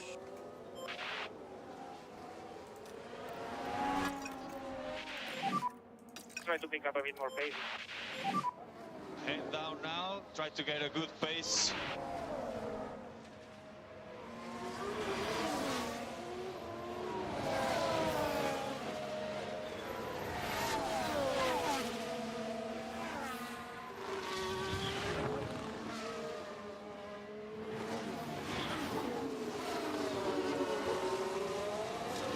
Speaking of Max, he's into the pits. Set of hard tyres to go to the end. There's a tidy little stop. Oscar's coming in as well. This will be a nice little undercut for Oscar on Leclerc and Russell and Perez. Well, I say that, it's not a great stop.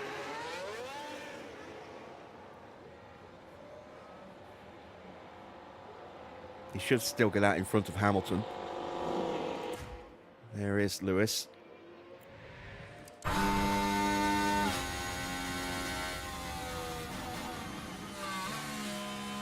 Yeah, Oscar's already clear. Off into the distance.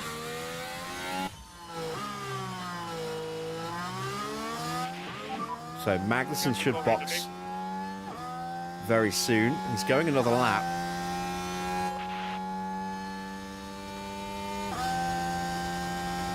So we need to overtake him this lap. Mick needs a little boost to his confidence.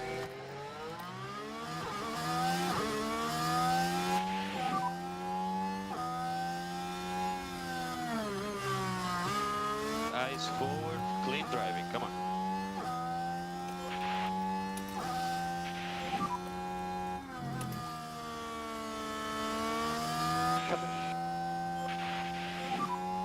Copy, copy.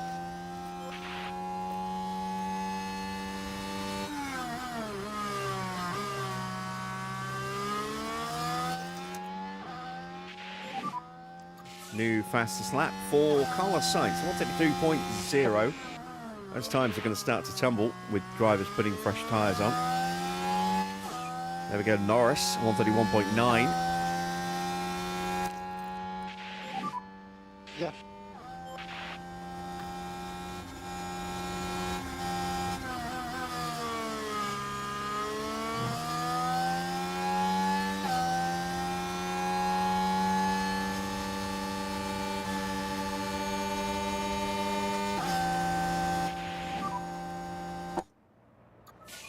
We go around the outside of Magnussen, who surely is going to box now.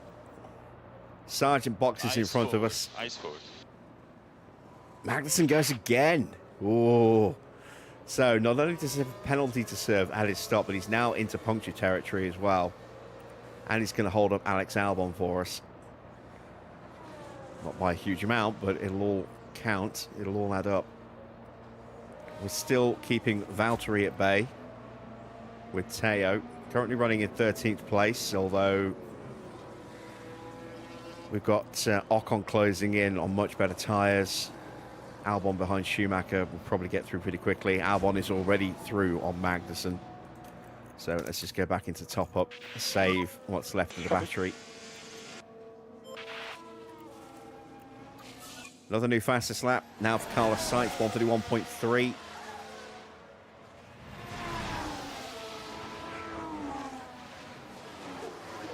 See Albon all over the back of Mick here. Stroll into the pits from P7. Understood.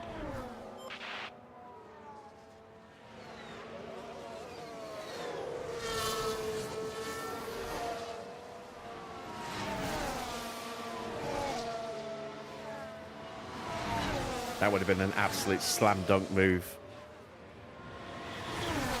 before we added the realistic racing mod, and down here as well, potentially. So it is making a difference.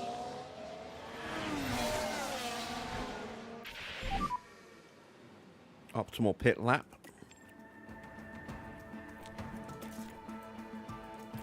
Confirm. Push the tyres a little harder on this lap. Unbox. Magnussen is finally in. Okay.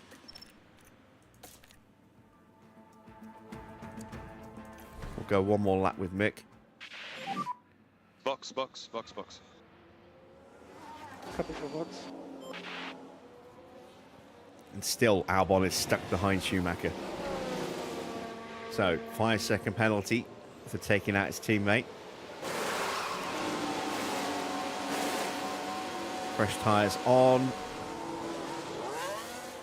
Had to wait a touch there, I think, for Zhou as well. Not ideal. Leclerc into the lead. Into the pits from the lead. So you can see Sainz really close now to lapping Zhou and Magnussen, which means really close to lapping us as well. Because they're not that far behind us. Oh, actually, no, they are quite a way behind us, look. But even so, we've got a pit yet. They have just pit.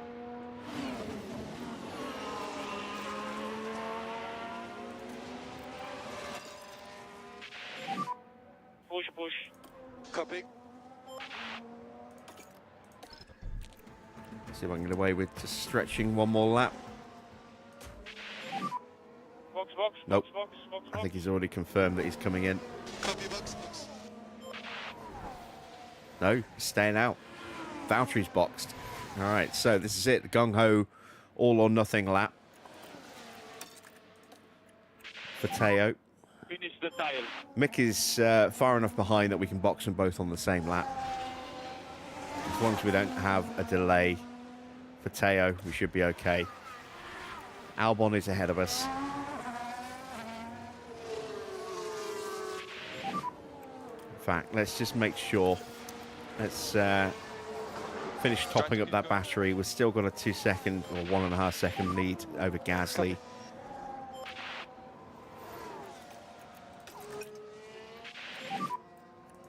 Let's just build the gap up between the two. It's up to 4.5 seconds now. Copy, copy. 1:31.0, new fastest lap there for Max Verstappen. He's up into second place, just ahead of Charles Leclerc. But Leclerc is on faster, fresher tyres. Could be on for a Ferrari 1-2 here. Can't rule out Norris getting on the podium as well.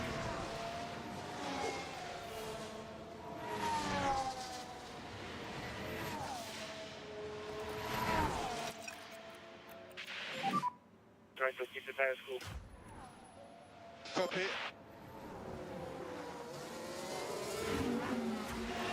So into the pits then for Teo. Now Schumacher hitting the pit lane as well. Box. Need a clean stop here, boys. Gasly's coming in behind Mick.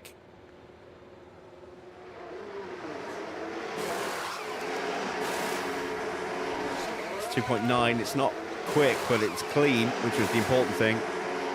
2.9 again. And we do get out in front of Gasly. Valtteri has got in front of Mick. That was always going to happen, but Porsche has stayed ahead of Valtteri. And now, with Valtteri on hard tyres and us on the softs, a chance of maybe keeping him behind us, maybe even getting Mick onto him. We shall see. We have got to be a little careful with these tyres. Still 20 laps to go. And we are still likely to get lapped. Because that's where we are. And if we look, there was Carlos Sainz, who's going to the end.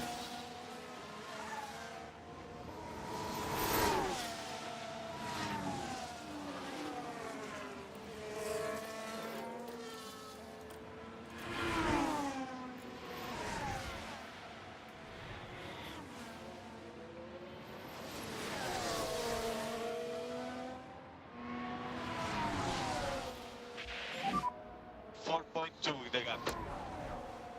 Gap 1.5 behind.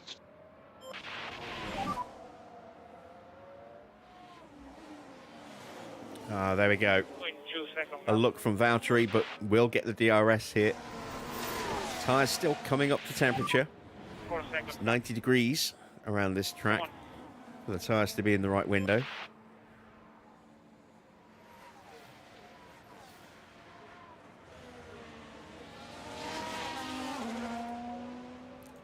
Gasly's trying to close in on Max, and there is Sainz. Wow, he is he's closing very quickly. And Leclerc now with a new fastest lap, 1:30.6, and he gets ahead of Max, or does he? Yes, he does. So is this the beginning of a Ferrari 1-2?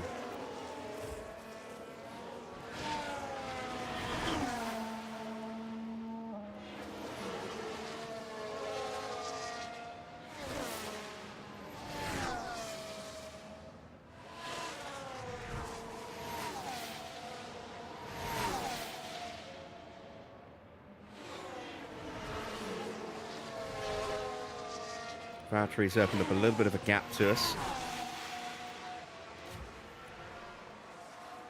can see Gasly in DRS range. We have been lapped by Carlos Sainz. So we have a couple of kilos of fuel to play about with.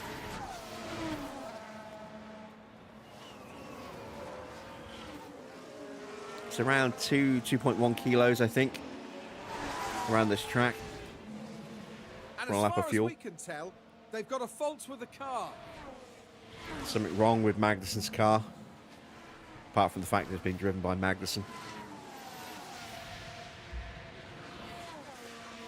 We should be kind, we might have Magnussen in our car at some point soon.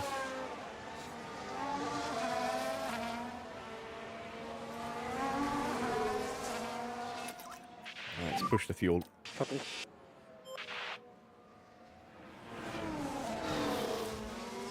Porsche hasn't been lapped yet, but he's going to be.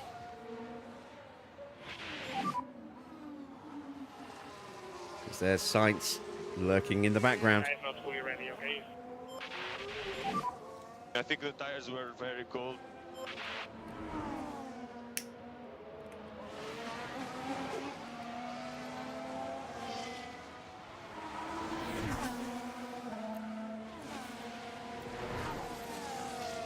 Tyres still not quite up to temperature, but they are getting there.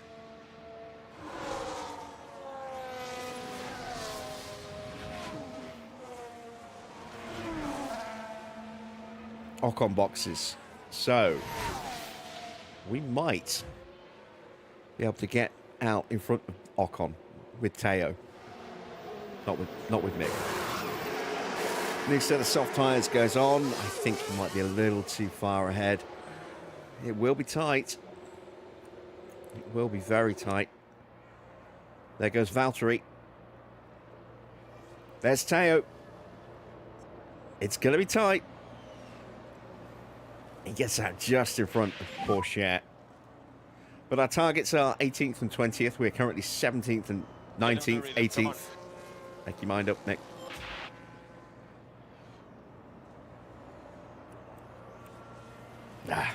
Gasly trying to get through. We hold him off. And now we're going to use the battery. That should bring the tyres into the window as well. There we go. Instantly brings them into the window.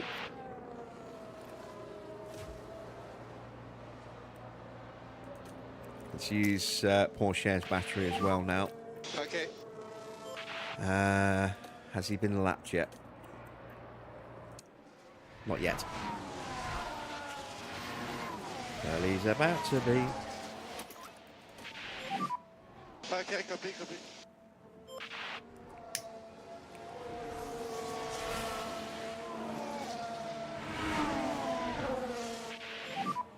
Temperature's looking good for me.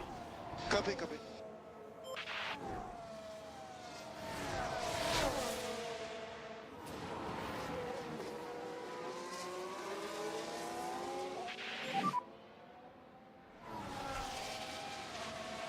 Did we get DRS? No, we didn't. Sainz did. Kind of hoping Sainz would get us really quickly and then we could get the DRS and cruise up to the back of Ocon and Valtteri. But never mind. We'll keep pushing. Tyres are almost there now for Teo.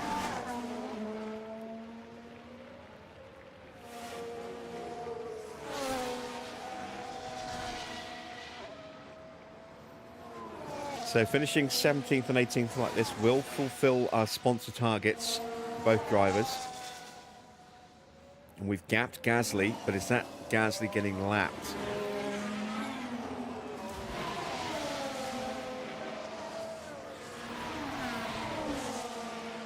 No, not yet. Oh no, wait, he has. Just saw a Red Bull and a Ferrari have gone through. They've gone through past Mick as well now, I think. Well, the Ferrari has. The Red Bull's about to.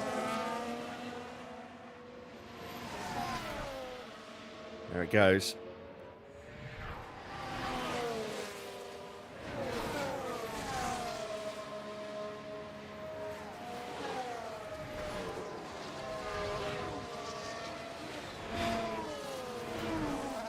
All right, let's save the remaining battery. Copy. Copy.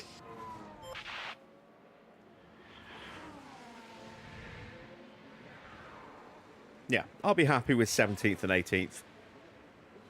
So keeping those sponsors happy, getting a little bit of extra cash at the end of the Grand Prix. We need to gain as much cash as we can this season to not just upgrade the car, but also the facilities where we can as well. Better the facilities, the better the performance upgrades we'll get on the car.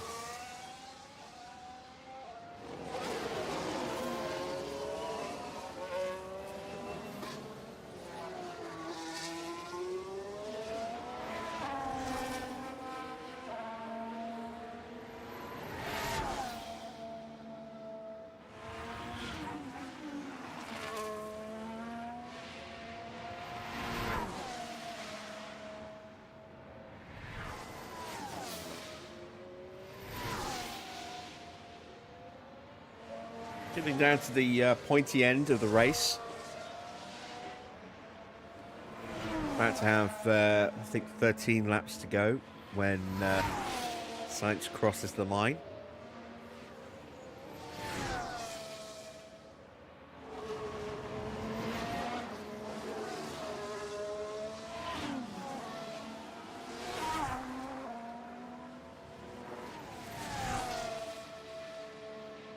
So one of the McLarens is through.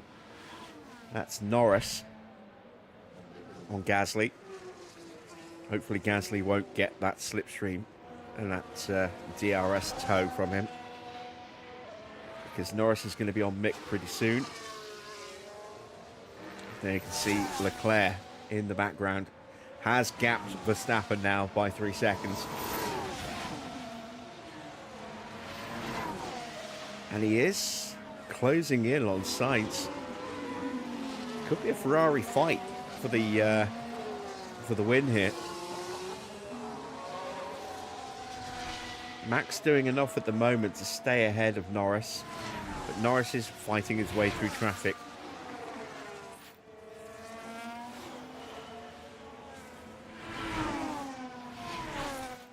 Alonso's in the pits. That's a late stop. Good set of soft tyres. Magnussen's going to have to make another stop, I think. Apart from that, I'm not expecting anyone else to make a stop. Everyone else should be able to go to the end.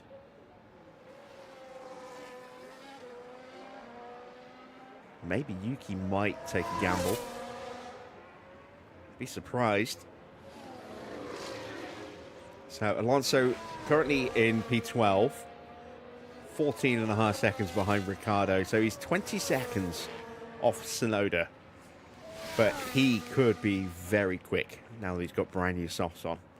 So it'll be interesting to see if Alonso can fight his way up and get that final point. There you see the McLaren of Norris starting to close in. There is Magnussen into the pits.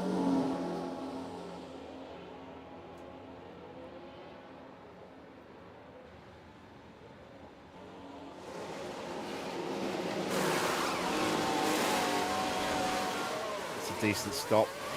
We're not going to get any pit stop points tonight, I don't think. Both of our stops at 2.9 seconds is pretty slow. Yeah, 3/10 away.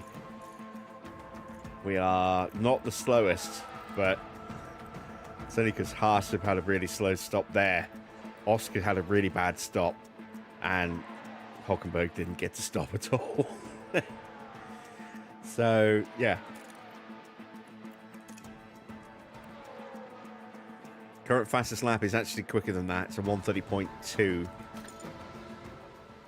See, Leclerc is actually going quicker than a 1:30.6. It's at least a 1:30.2. It might even be quicker than that. What is Leclerc's quickest lap so far? Oh, 1:30.1. But it won't show it. It doesn't update it because he currently held the fastest lap for that lap there on lap 32. He then went quicker 3 laps later. Much quicker 3 laps later.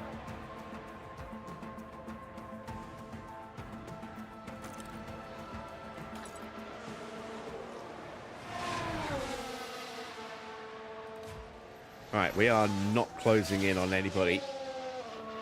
Gasly has been overtaken by Zhou. Those guys are not close enough to do anything to Mick at the moment.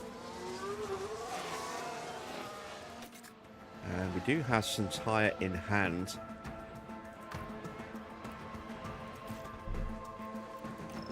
Let me see. Won't be able to do that with Mick. I might.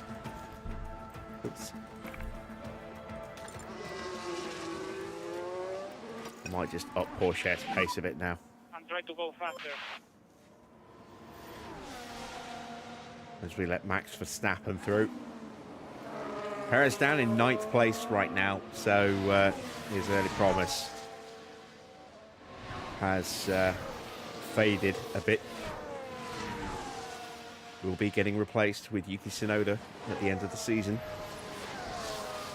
And we have a safety car. Albon's in the wall.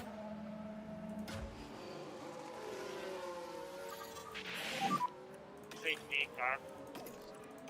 Keep following Delta. All right, we're going to see some pit stops here, I think. Don't be scared of working those rears now. We're not stopping.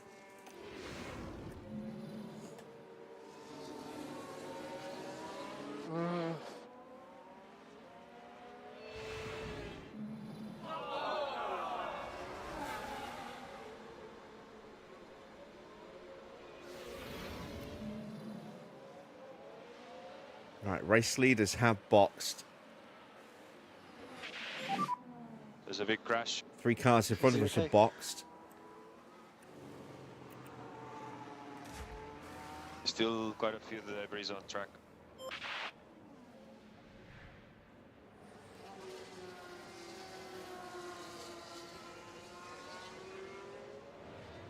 Are we unlapped?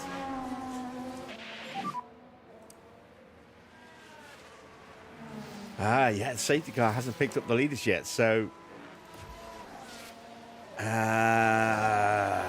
it's not going to happen for Mick. Mick's going to get caught in the train. 11 laps to go. How about I can pit Porsche here for a free set of tyres. Okay. Because there's nobody else behind him. Let's do it.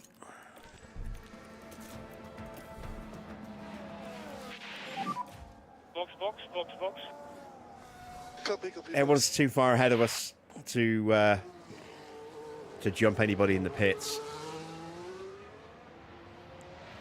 But we can put a fresh set of tyres on now and still get out in front of the safety car. It doesn't mean we're going to be quite a way off the back. But Porsche is back on the lead lap.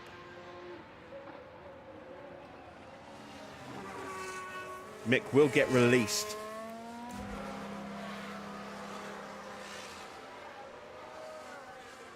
So, who is currently lapped?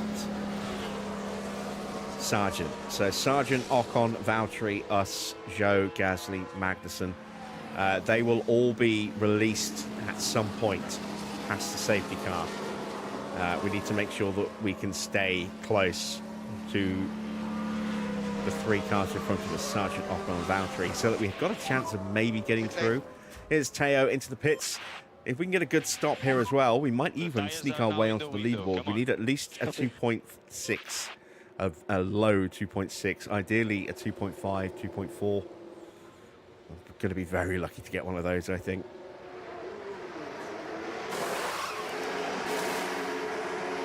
.7. It was improvement. 0.2 quicker, but just not quick enough.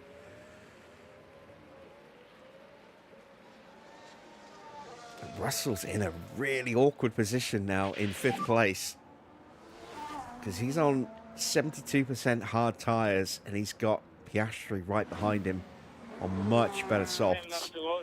Perez is kind of in a vulnerable position as well. 64% left on his softs.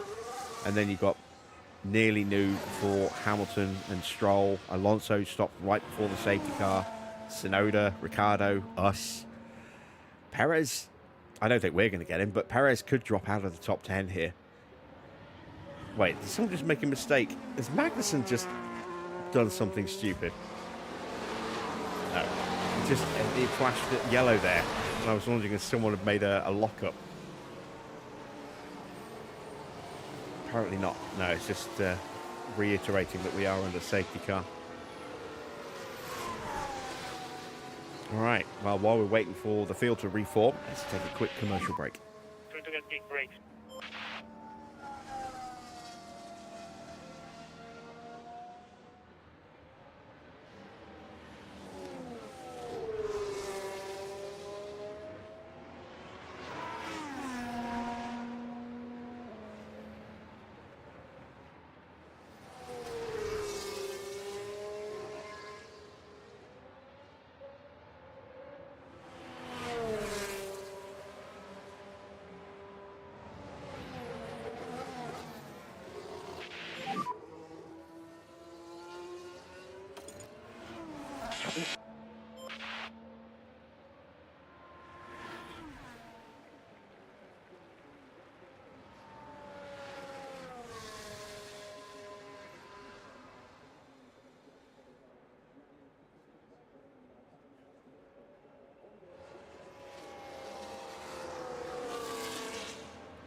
Copy, copy. I am debating whether or not to stop Mick as well, looking at the tyres. I mean, at this point, I think we just gamble with Schumacher. Even if he gets overtaken by Joe Gasly and Magnussen, the worst he can finish is 20th, which is what we said he would do with the sponsors, thanks to those 2 retirements. So as long as he doesn't crash himself, then he will make it through. Taking on too much spare fuel here with Porsche. Copy.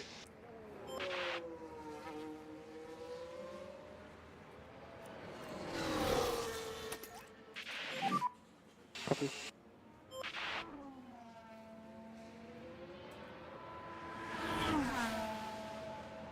But we are up in the nosebleeds once again.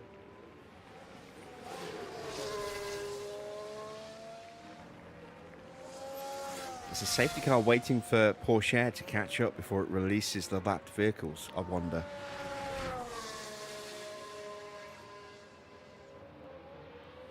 This is helping out Russell and Perez the longer this safety car goes. It's also helping out Mick, potentially, as well. Not fully ready, okay?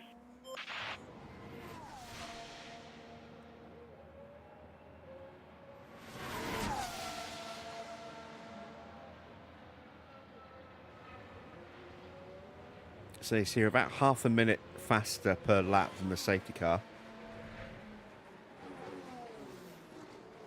We will catch it on this lap. I would imagine they're going to release the other cars on this lap as well. It's just a question of when on this lap now.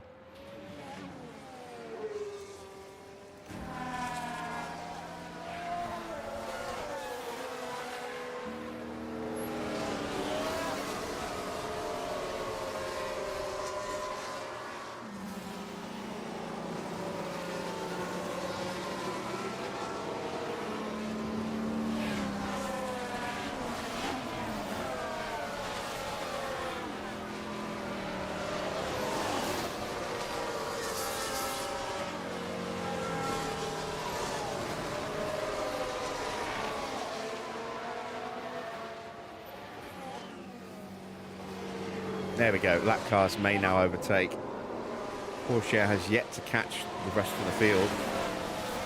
Safety car will come in at the end of the next lap. So he's going to catch before that happens.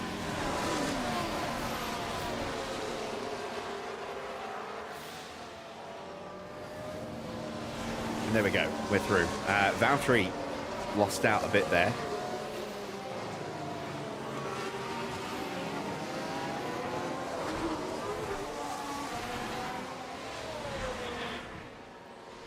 Gap is about 5-ish seconds.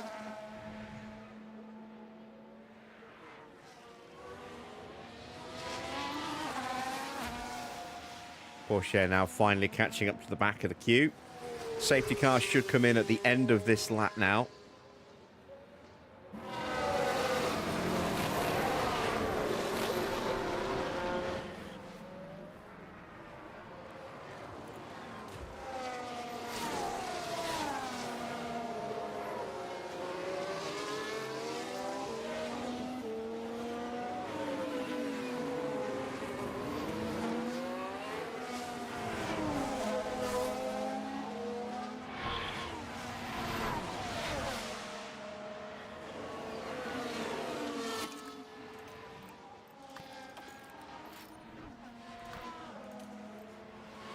Let's just see how high we can keep Schumacher.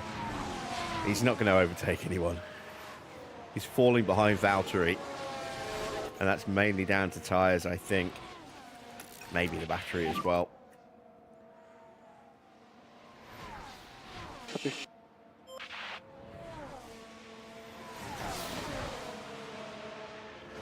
Joe's right with us.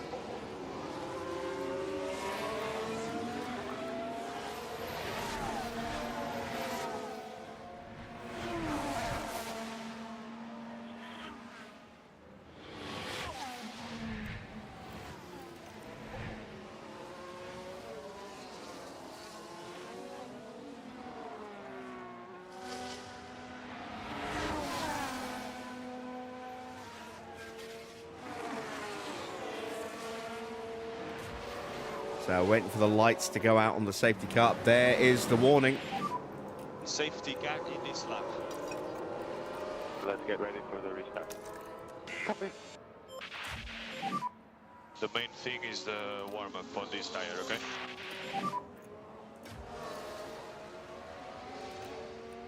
Copy. We're going to just hammer the tyre and see what we can do. Copy. We are guaranteed 13th place, Copy. barring a catastrophic failure from Teo here. Maybe we can sneak a point. I don't think we could, but stranger things have happened.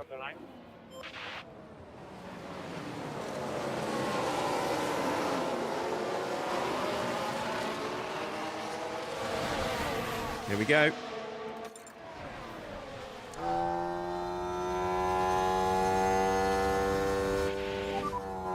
Holy shit, we've got another safety car. Logan Sargent's put it in the wall. Not entirely sure what happened, but it seems like it was Logan Sargent. We went green for all of 5 seconds.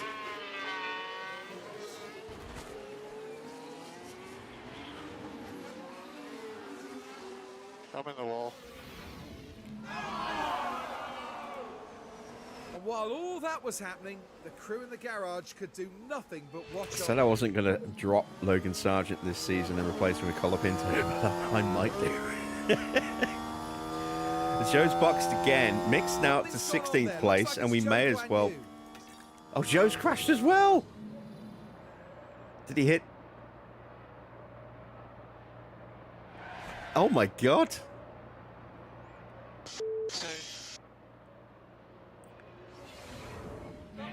And not much that the team can do about that one. Crazy, crazy. Look how much fuel we've got. This is ridiculous. Copy. Copy. Copy. So Mick currently on for 16th place. Worst he can do now is 19th. Sargent's picked up a mechanical failure as well. There. Oh dear, that's not what they need right now. That's not what you need. Well, parked up against the wall. No, it's very much not what you need. Joe is out with another set of tyres and a new front wing, but he's got some damage on the car itself. Chassis or suspension, probably. He looks okay. Watch for potential damage. Same as Magnussen for their earlier incidents. The safety car hasn't even come out yet. We might only get the one lap.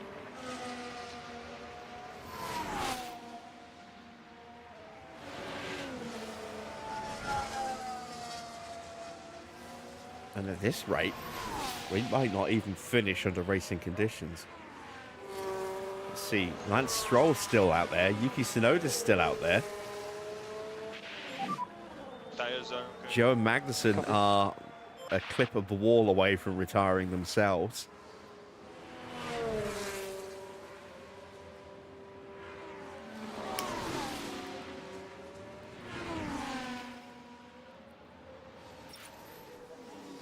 And 13th place is an improvement on how we did last night. That could potentially push us up another place in the constructor standings. That might give us 7th. We're in 8th right now. But a high finish of 13th might push us up another position. Especially if Mick can back that up with a 16th.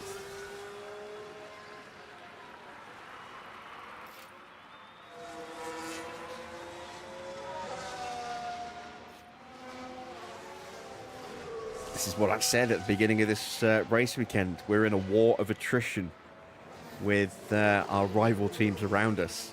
We can't compete with them in terms of outright pace and performance, but we can not do stupid things that they do and just pick up positions by them retiring or crashing and having to box.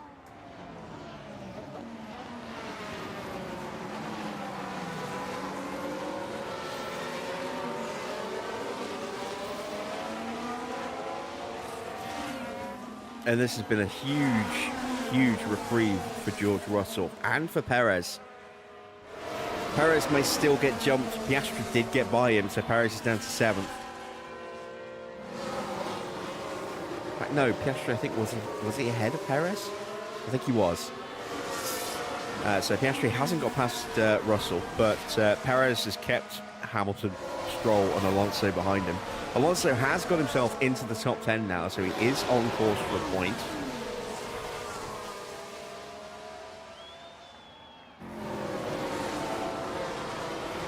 And if something crazy happens, Porsche may yet be on course for a point himself.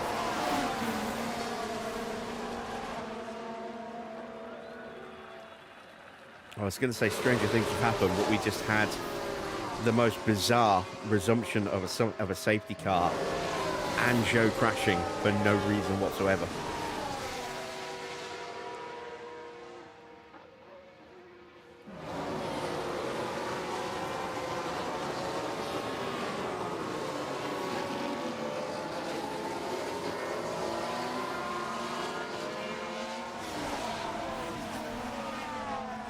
All right, so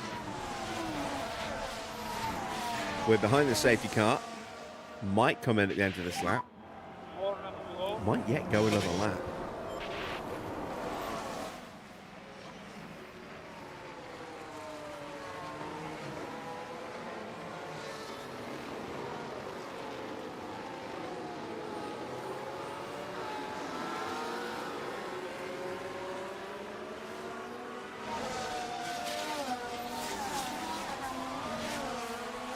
Mick is going to be an easy target for Gasly, potentially. Although Gasly's on hards, they are much better hard tyres. I think we're probably safe against Magnussen.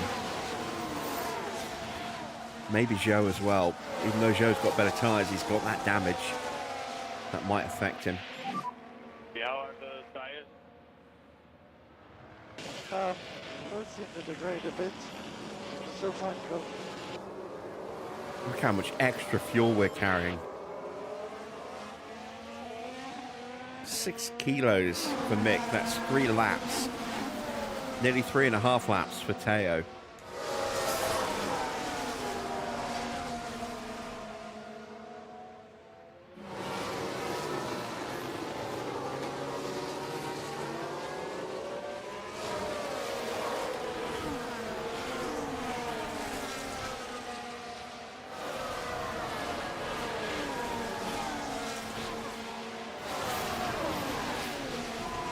If the safety car does come in at the end of this lap, which we should find out any moment, then we'll only have 3 racing laps. If it goes another lap, we'll only have 2 racing laps. what chaos could unfold in those 2 laps, because everyone's just going to be going absolutely flat out. Full push on fuel, tyres, battery, across the board.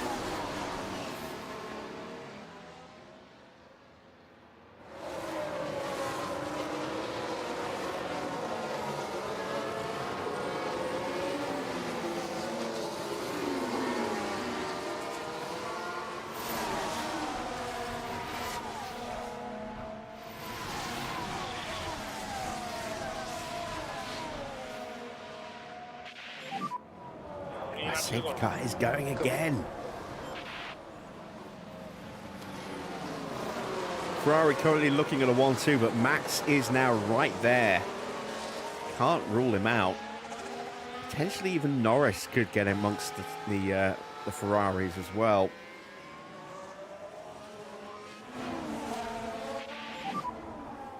Not too bad. This is going to be a 2-lap scramble to the flag.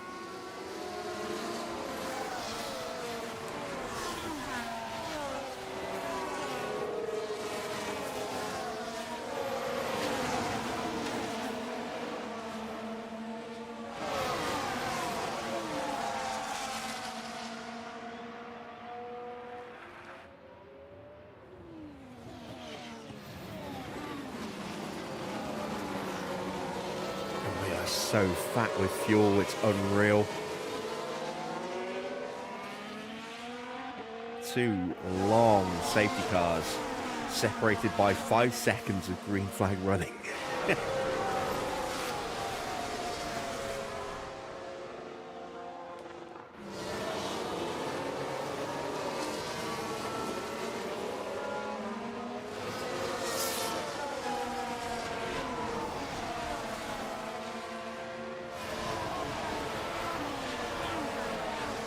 Surely we're coming in at the end of this lap.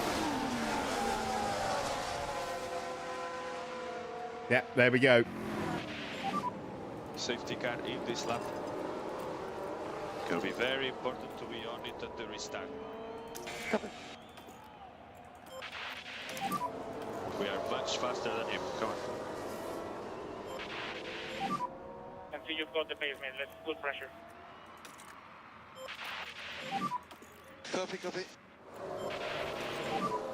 Copy.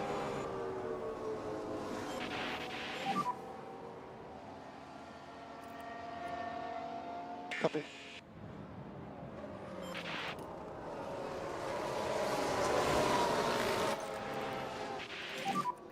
Safety is in the pit.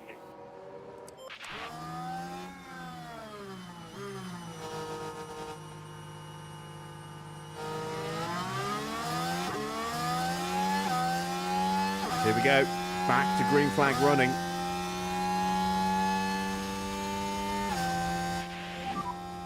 Last lap, next lap. Copy, copy.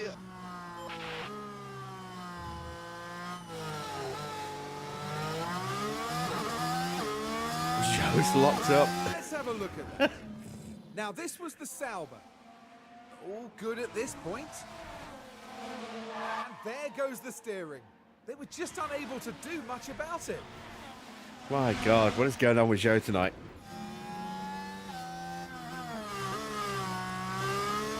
Right, I've been holding the battery just because I wanted to have that little bit extra so we didn't run out coming out the final turn. See what you can do, mate. Now we're going to deploy.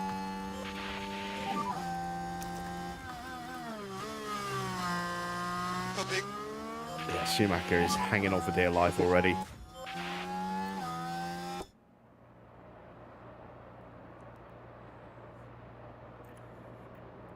Which is what we expected, but is there a chance for Teo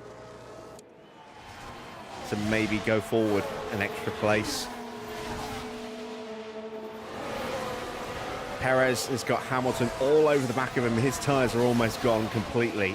They're the worst on the grid.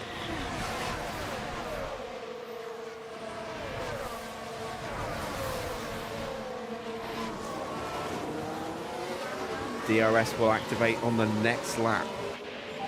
Here. So we're going to have 3 DRS zones, 2 of them which will be useful, 1 that might be useful. In a long race. Head down. Perez is still ahead. Copy.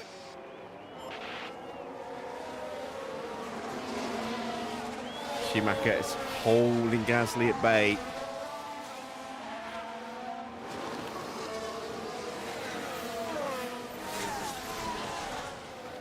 I don't think we have enough to actually get another position. Not unless there's a mistake. This, I think, is the biggest clear-cut opportunity on the grid. Hamilton to get past Perez. Hamilton's now right there. He's all over the back of him, and Perez is out of DRS range and falling away at an alarming rate. Alonso might jump his teammate as well, but with Stroll in Hamilton's DRS, maybe not.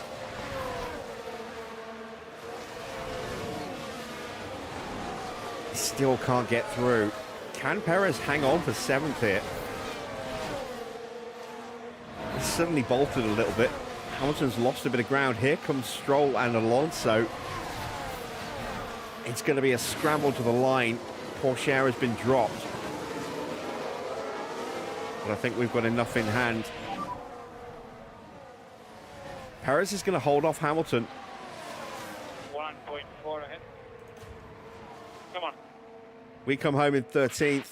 It's Sainz who gets the win. Sainz takes the win. It is a 1-2 for Ferrari. You can't say they didn't earn it. They put in an amazing performance today.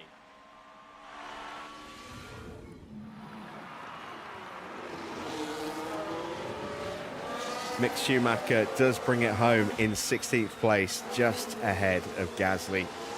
Excellent job done there, boys. Well, we've lots to talk about today. For the moment, though, there's Zhou Guanyu. Yep, and with a P19 finish, they'll need to pick themselves up after that. And Carlos Sainz heading up to the podium now, the Spaniard adding another to his record. That gives them their first win of the season, and it was really well deserved. And finally now, the drivers can relax after an eventful weekend at the Saudi Arabian Grand Prix.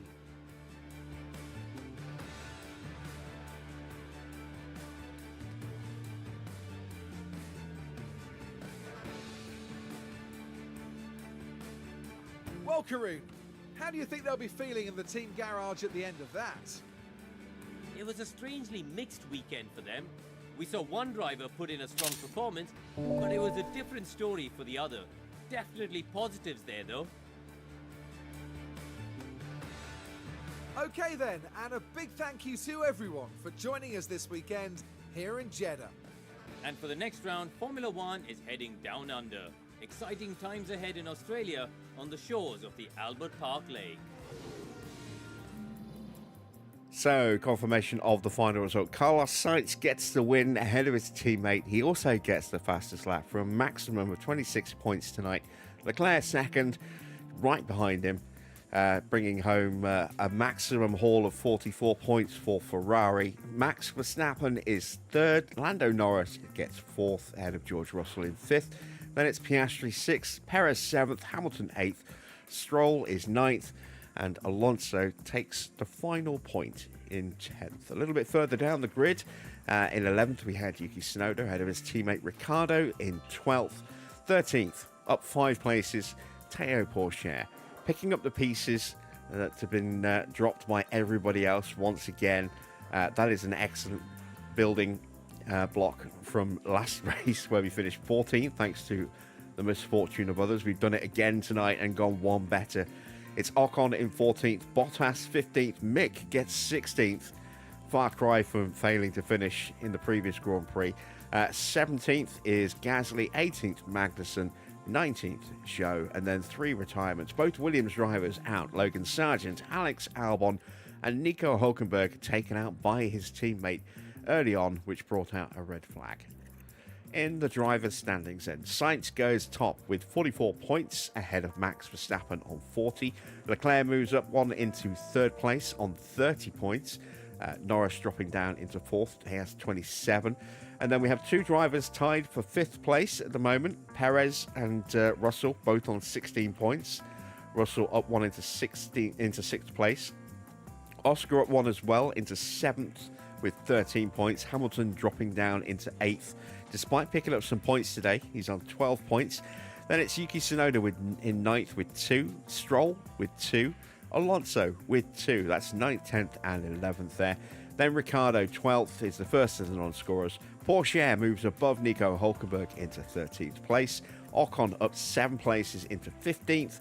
Then Valtteri Bottas. Alex Albon down 2. Mick up 3 into 18th. Down 2 for Magnussen into 19th. 20th for Gasly.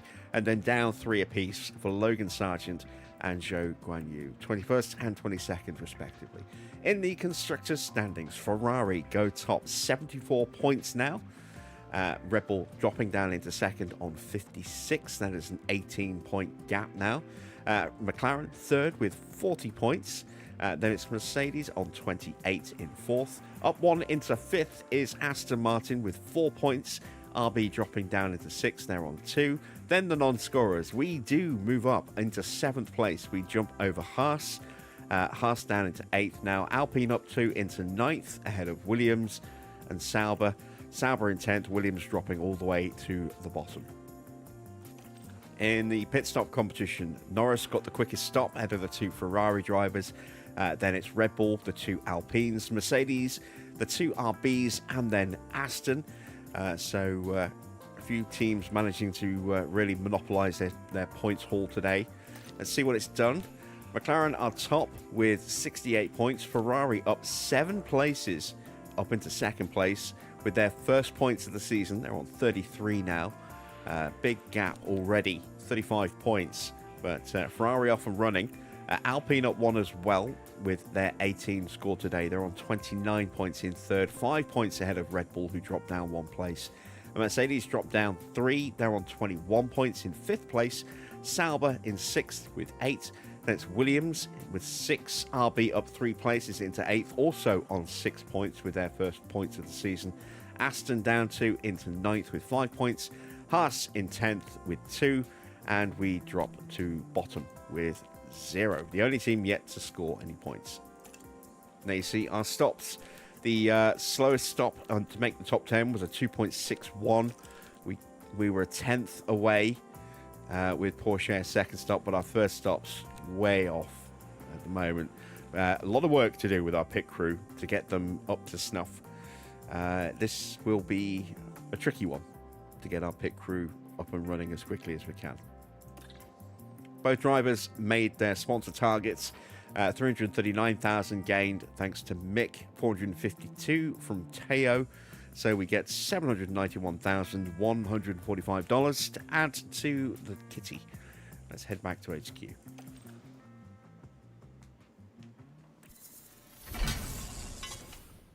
Okay, the memorabilia room upgrade is complete. That's now level 2. That'll help with future sponsor stuff. Mick goes up by a rating point to 78. That's good.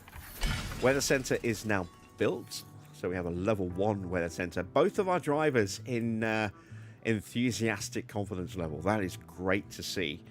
That will give them a nice little boost going into the next Grand Prix in Melbourne, hopefully. Let's double check. Everything came through unscathed. You can see the wear rate on our powertrains at the moment. We've only done 2 Grand Prix and we've lost a quarter of the life of the gearbox already.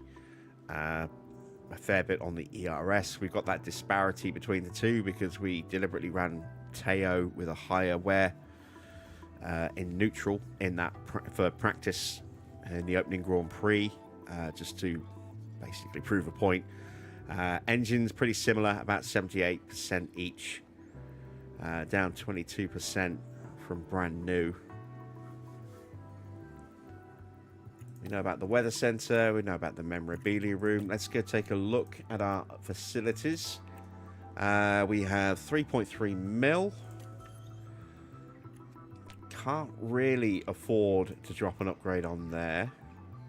don't want to do the weather center yet. Boardroom is fine. Evening Comet. You are very late to the party. These upgrades are still going through. We're 18 days away on the Team Hub and 3 days away on the Race Sim. If we can afford it, another Race Sim upgrade would be very, very useful. But I think it's probably going to be a little too expensive. Although, having said that, we've got 10 mil coming from the sponsors, haven't we? Where is that going to drop? There. Between Melbourne and Suzuka. We'll have these parts go live here. Ready to go into production. The other one will go live here on the Friday. So, yeah. We might be able to get... what is that? The underfloor? It'll take 16 days, so 7-14.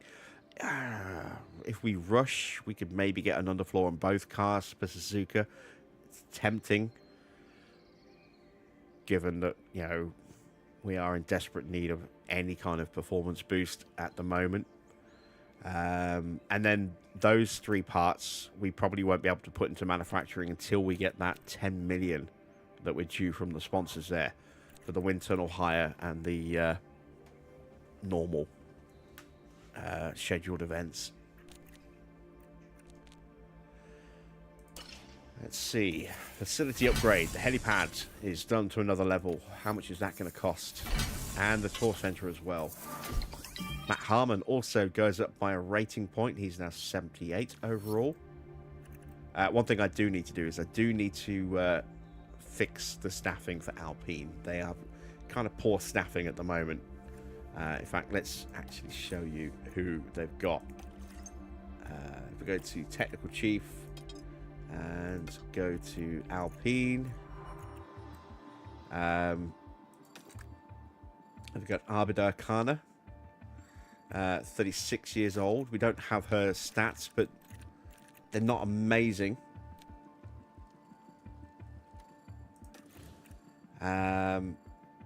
And then if we look at the head of Aero, they've got Kari Virtanen. Again, not amazing. Out of contract at the end of the season. We will have all the correct staff for next season, which we can pull from the 2025 season mod. But what I'll probably do is just boost these guys a little bit. Just to get them up, you know, a little higher. Until the end of the year. The risk is that they might get re-signed. But we can just swap them out anyway, if necessary. Even if they do re-sign. So, helipad and tour center. Yes, we need to check these. 100 grand, we can definitely slap that upgrade through. 480 grand. Yeah, let's slap that through as well. That will give us that little bit of extra payout on our sponsors. Nissan's slowly going bankrupt in real life. Meanwhile, I'm endeavouring them in an F1 campaign. Well, yeah, we didn't start with a big budget. We started with 5 mil and terrible facilities and a terrible car. So that's what a bankrupt manufacturer could realistically bring. So, yeah, that's kind of worked out in reality. 2 days away from the next upgrade. It is the race sim. So how much is this going to cost? We can't really afford to do it now, but it's 2.8 mil. I could just afford it, but it would wipe me out. And that means we would not have any money here to get the underfloors going.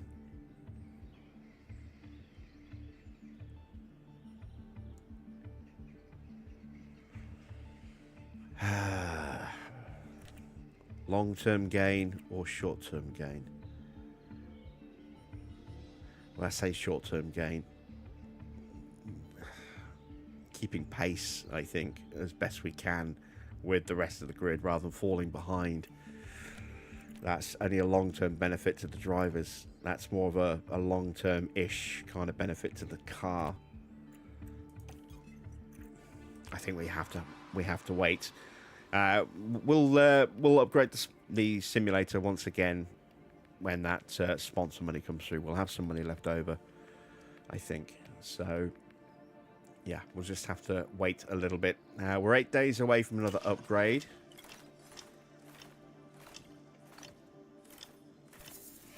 There we go. Helipad's up to level 4. I can't pop that up to level 5. Again, we need to hang on to a little bit of cash now because we might have to rush our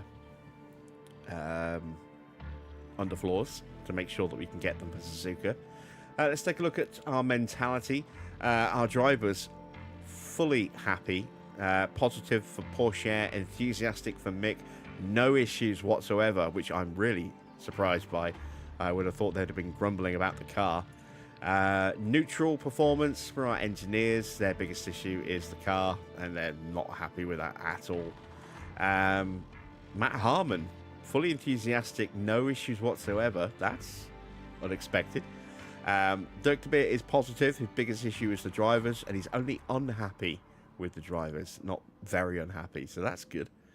Aurelian, our sporting director, very unhappy with car performance, as are our reserves, who are going to get moved on as soon as we can afford to move them on. Are we using our scout? I don't think we are at the moment. No, we're not. So let's start scouting for some Japanese drivers, shall we? Yuki Tsunoda is a long-term potential target, but we know that he is going to Red Bull next season, so we can't mess with that. So we've got Ryo Hirakawa. We can price him away from Honda. Ayumu Iwasa, if we can price him away from Honda.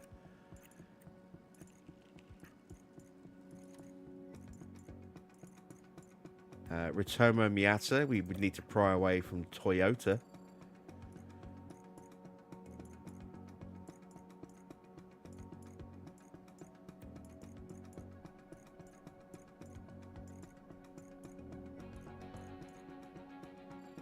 I'm going to throw Arvid in there as well.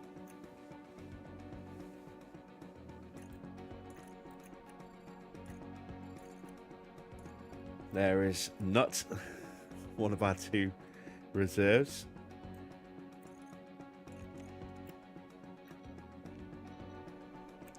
Tuka is a free agent, 55 at 17 years old. It's not horrendous, but it's not earth-shatteringly good.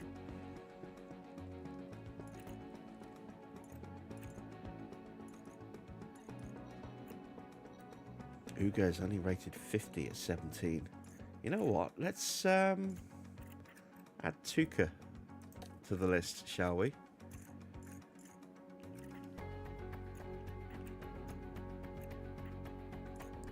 Yeah, I thought there was another Japanese driver in the starting list, but doesn't appear to be.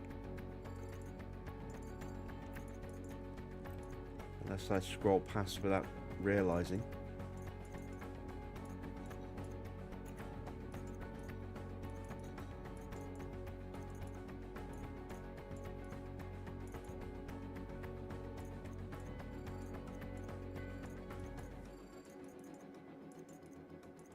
Yeah, there we go.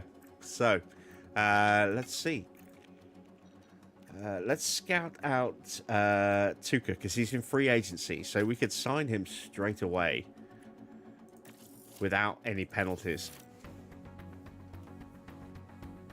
Let's get a scout report on him. We are 1 day away from Melbourne. And there is the underfloor. Let's go to manufacturing. So it's not going to give us a massive amount of performance, but it's going to give us something. We're looking at getting them for Suzuka, so we're going to have to rush 2 of them. That'll take 10 days. That will cost me an extra 400k.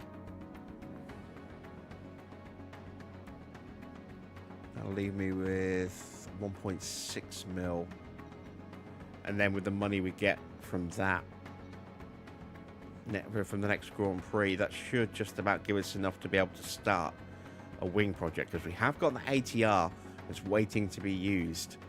So yeah, we'll just rush the 2, and then we can throw in a couple of others when those 2 are complete in normal speed manufacturing. We do need to get an upgrade on our factory, because we can only do 2 parts at once, which is really bad. Really bad. How much is a factory upgrade going to cost me, just out of curiosity? 7 mil. Not cheap. Not cheap. All right, well, there we go. We are prepped and ready for Albert Park. Let's take a look at the weather forecast. It's going to be cool on the Sunday, apparently. 13 degrees. Very hot on the Saturday in comparison. But dry across the whole weekend. We know that the DRS zone works here between turns 2 and 3, which is awesome. That will make all the difference. It really will. What was I also about to check? Oh, yeah, we haven't checked in with the board yet, have we? They should be delighted. They were delighted. Yeah, we are crushing it at the moment, aren't we? Just by not crashing. 14th last night, 13th tonight, 7th now in the constructor standings as a result of that. The bubble will burst, and it's probably going to burst quite violently here in Melbourne. I'm expecting us to get absolutely washed here in Australia. That will be tomorrow night's race. Fingers crossed we can still achieve something, still achieve our sponsor targets, but I don't think I'm going to be gambling on Mick going up to 18th. I think we'll stick with Mick at 20 and 18 for Teo. But we'll see how I feel tomorrow night. Might feel bullish tomorrow. You never know. I might go, we can do it. And then just hope that lots of people crash. It's possible. Right, well, that is it for tonight. If you have enjoyed tonight's race, then why not drop a like on the stream. It'll help draw new eyeballs to the series. Don't forget to hit the subscribe button if you're new to the channel, or if you're not yet subscribed. And be sure to hit that bell if you want notifications for new video content and new live stream notifications as well. We've got a couple of series going in the background at the moment. The Precinct is starting to wind down. There's a little bit left in that. I do actually need to record some more episodes tomorrow for that. Tomorrow's episode is currently the last one that I have. And a new Let's Play started earlier tonight for American Truck Sim as well on the PC. That is also live on this channel. Next video for that will go live on Thursday, and we will probably do 2 of those a week, maybe 3. The wheel is set up, got that configured now. I just need to, well, I've got it working. I just need to configure the button layout to get everything exactly the way I want it. Still working that out in my head, but once that's done, I will be able to sit down and start recording some more episodes and use the wheel, which will be cool. Let's see if that makes much of a difference. And of course, I'll be back with another live stream, round 3, as we go to Albert Park in Australia tomorrow night, the usual time of 8 PM. Hopefully I will see you there. If not, enjoy the rest of the content, and I will be back with some more F1 Manager very soon.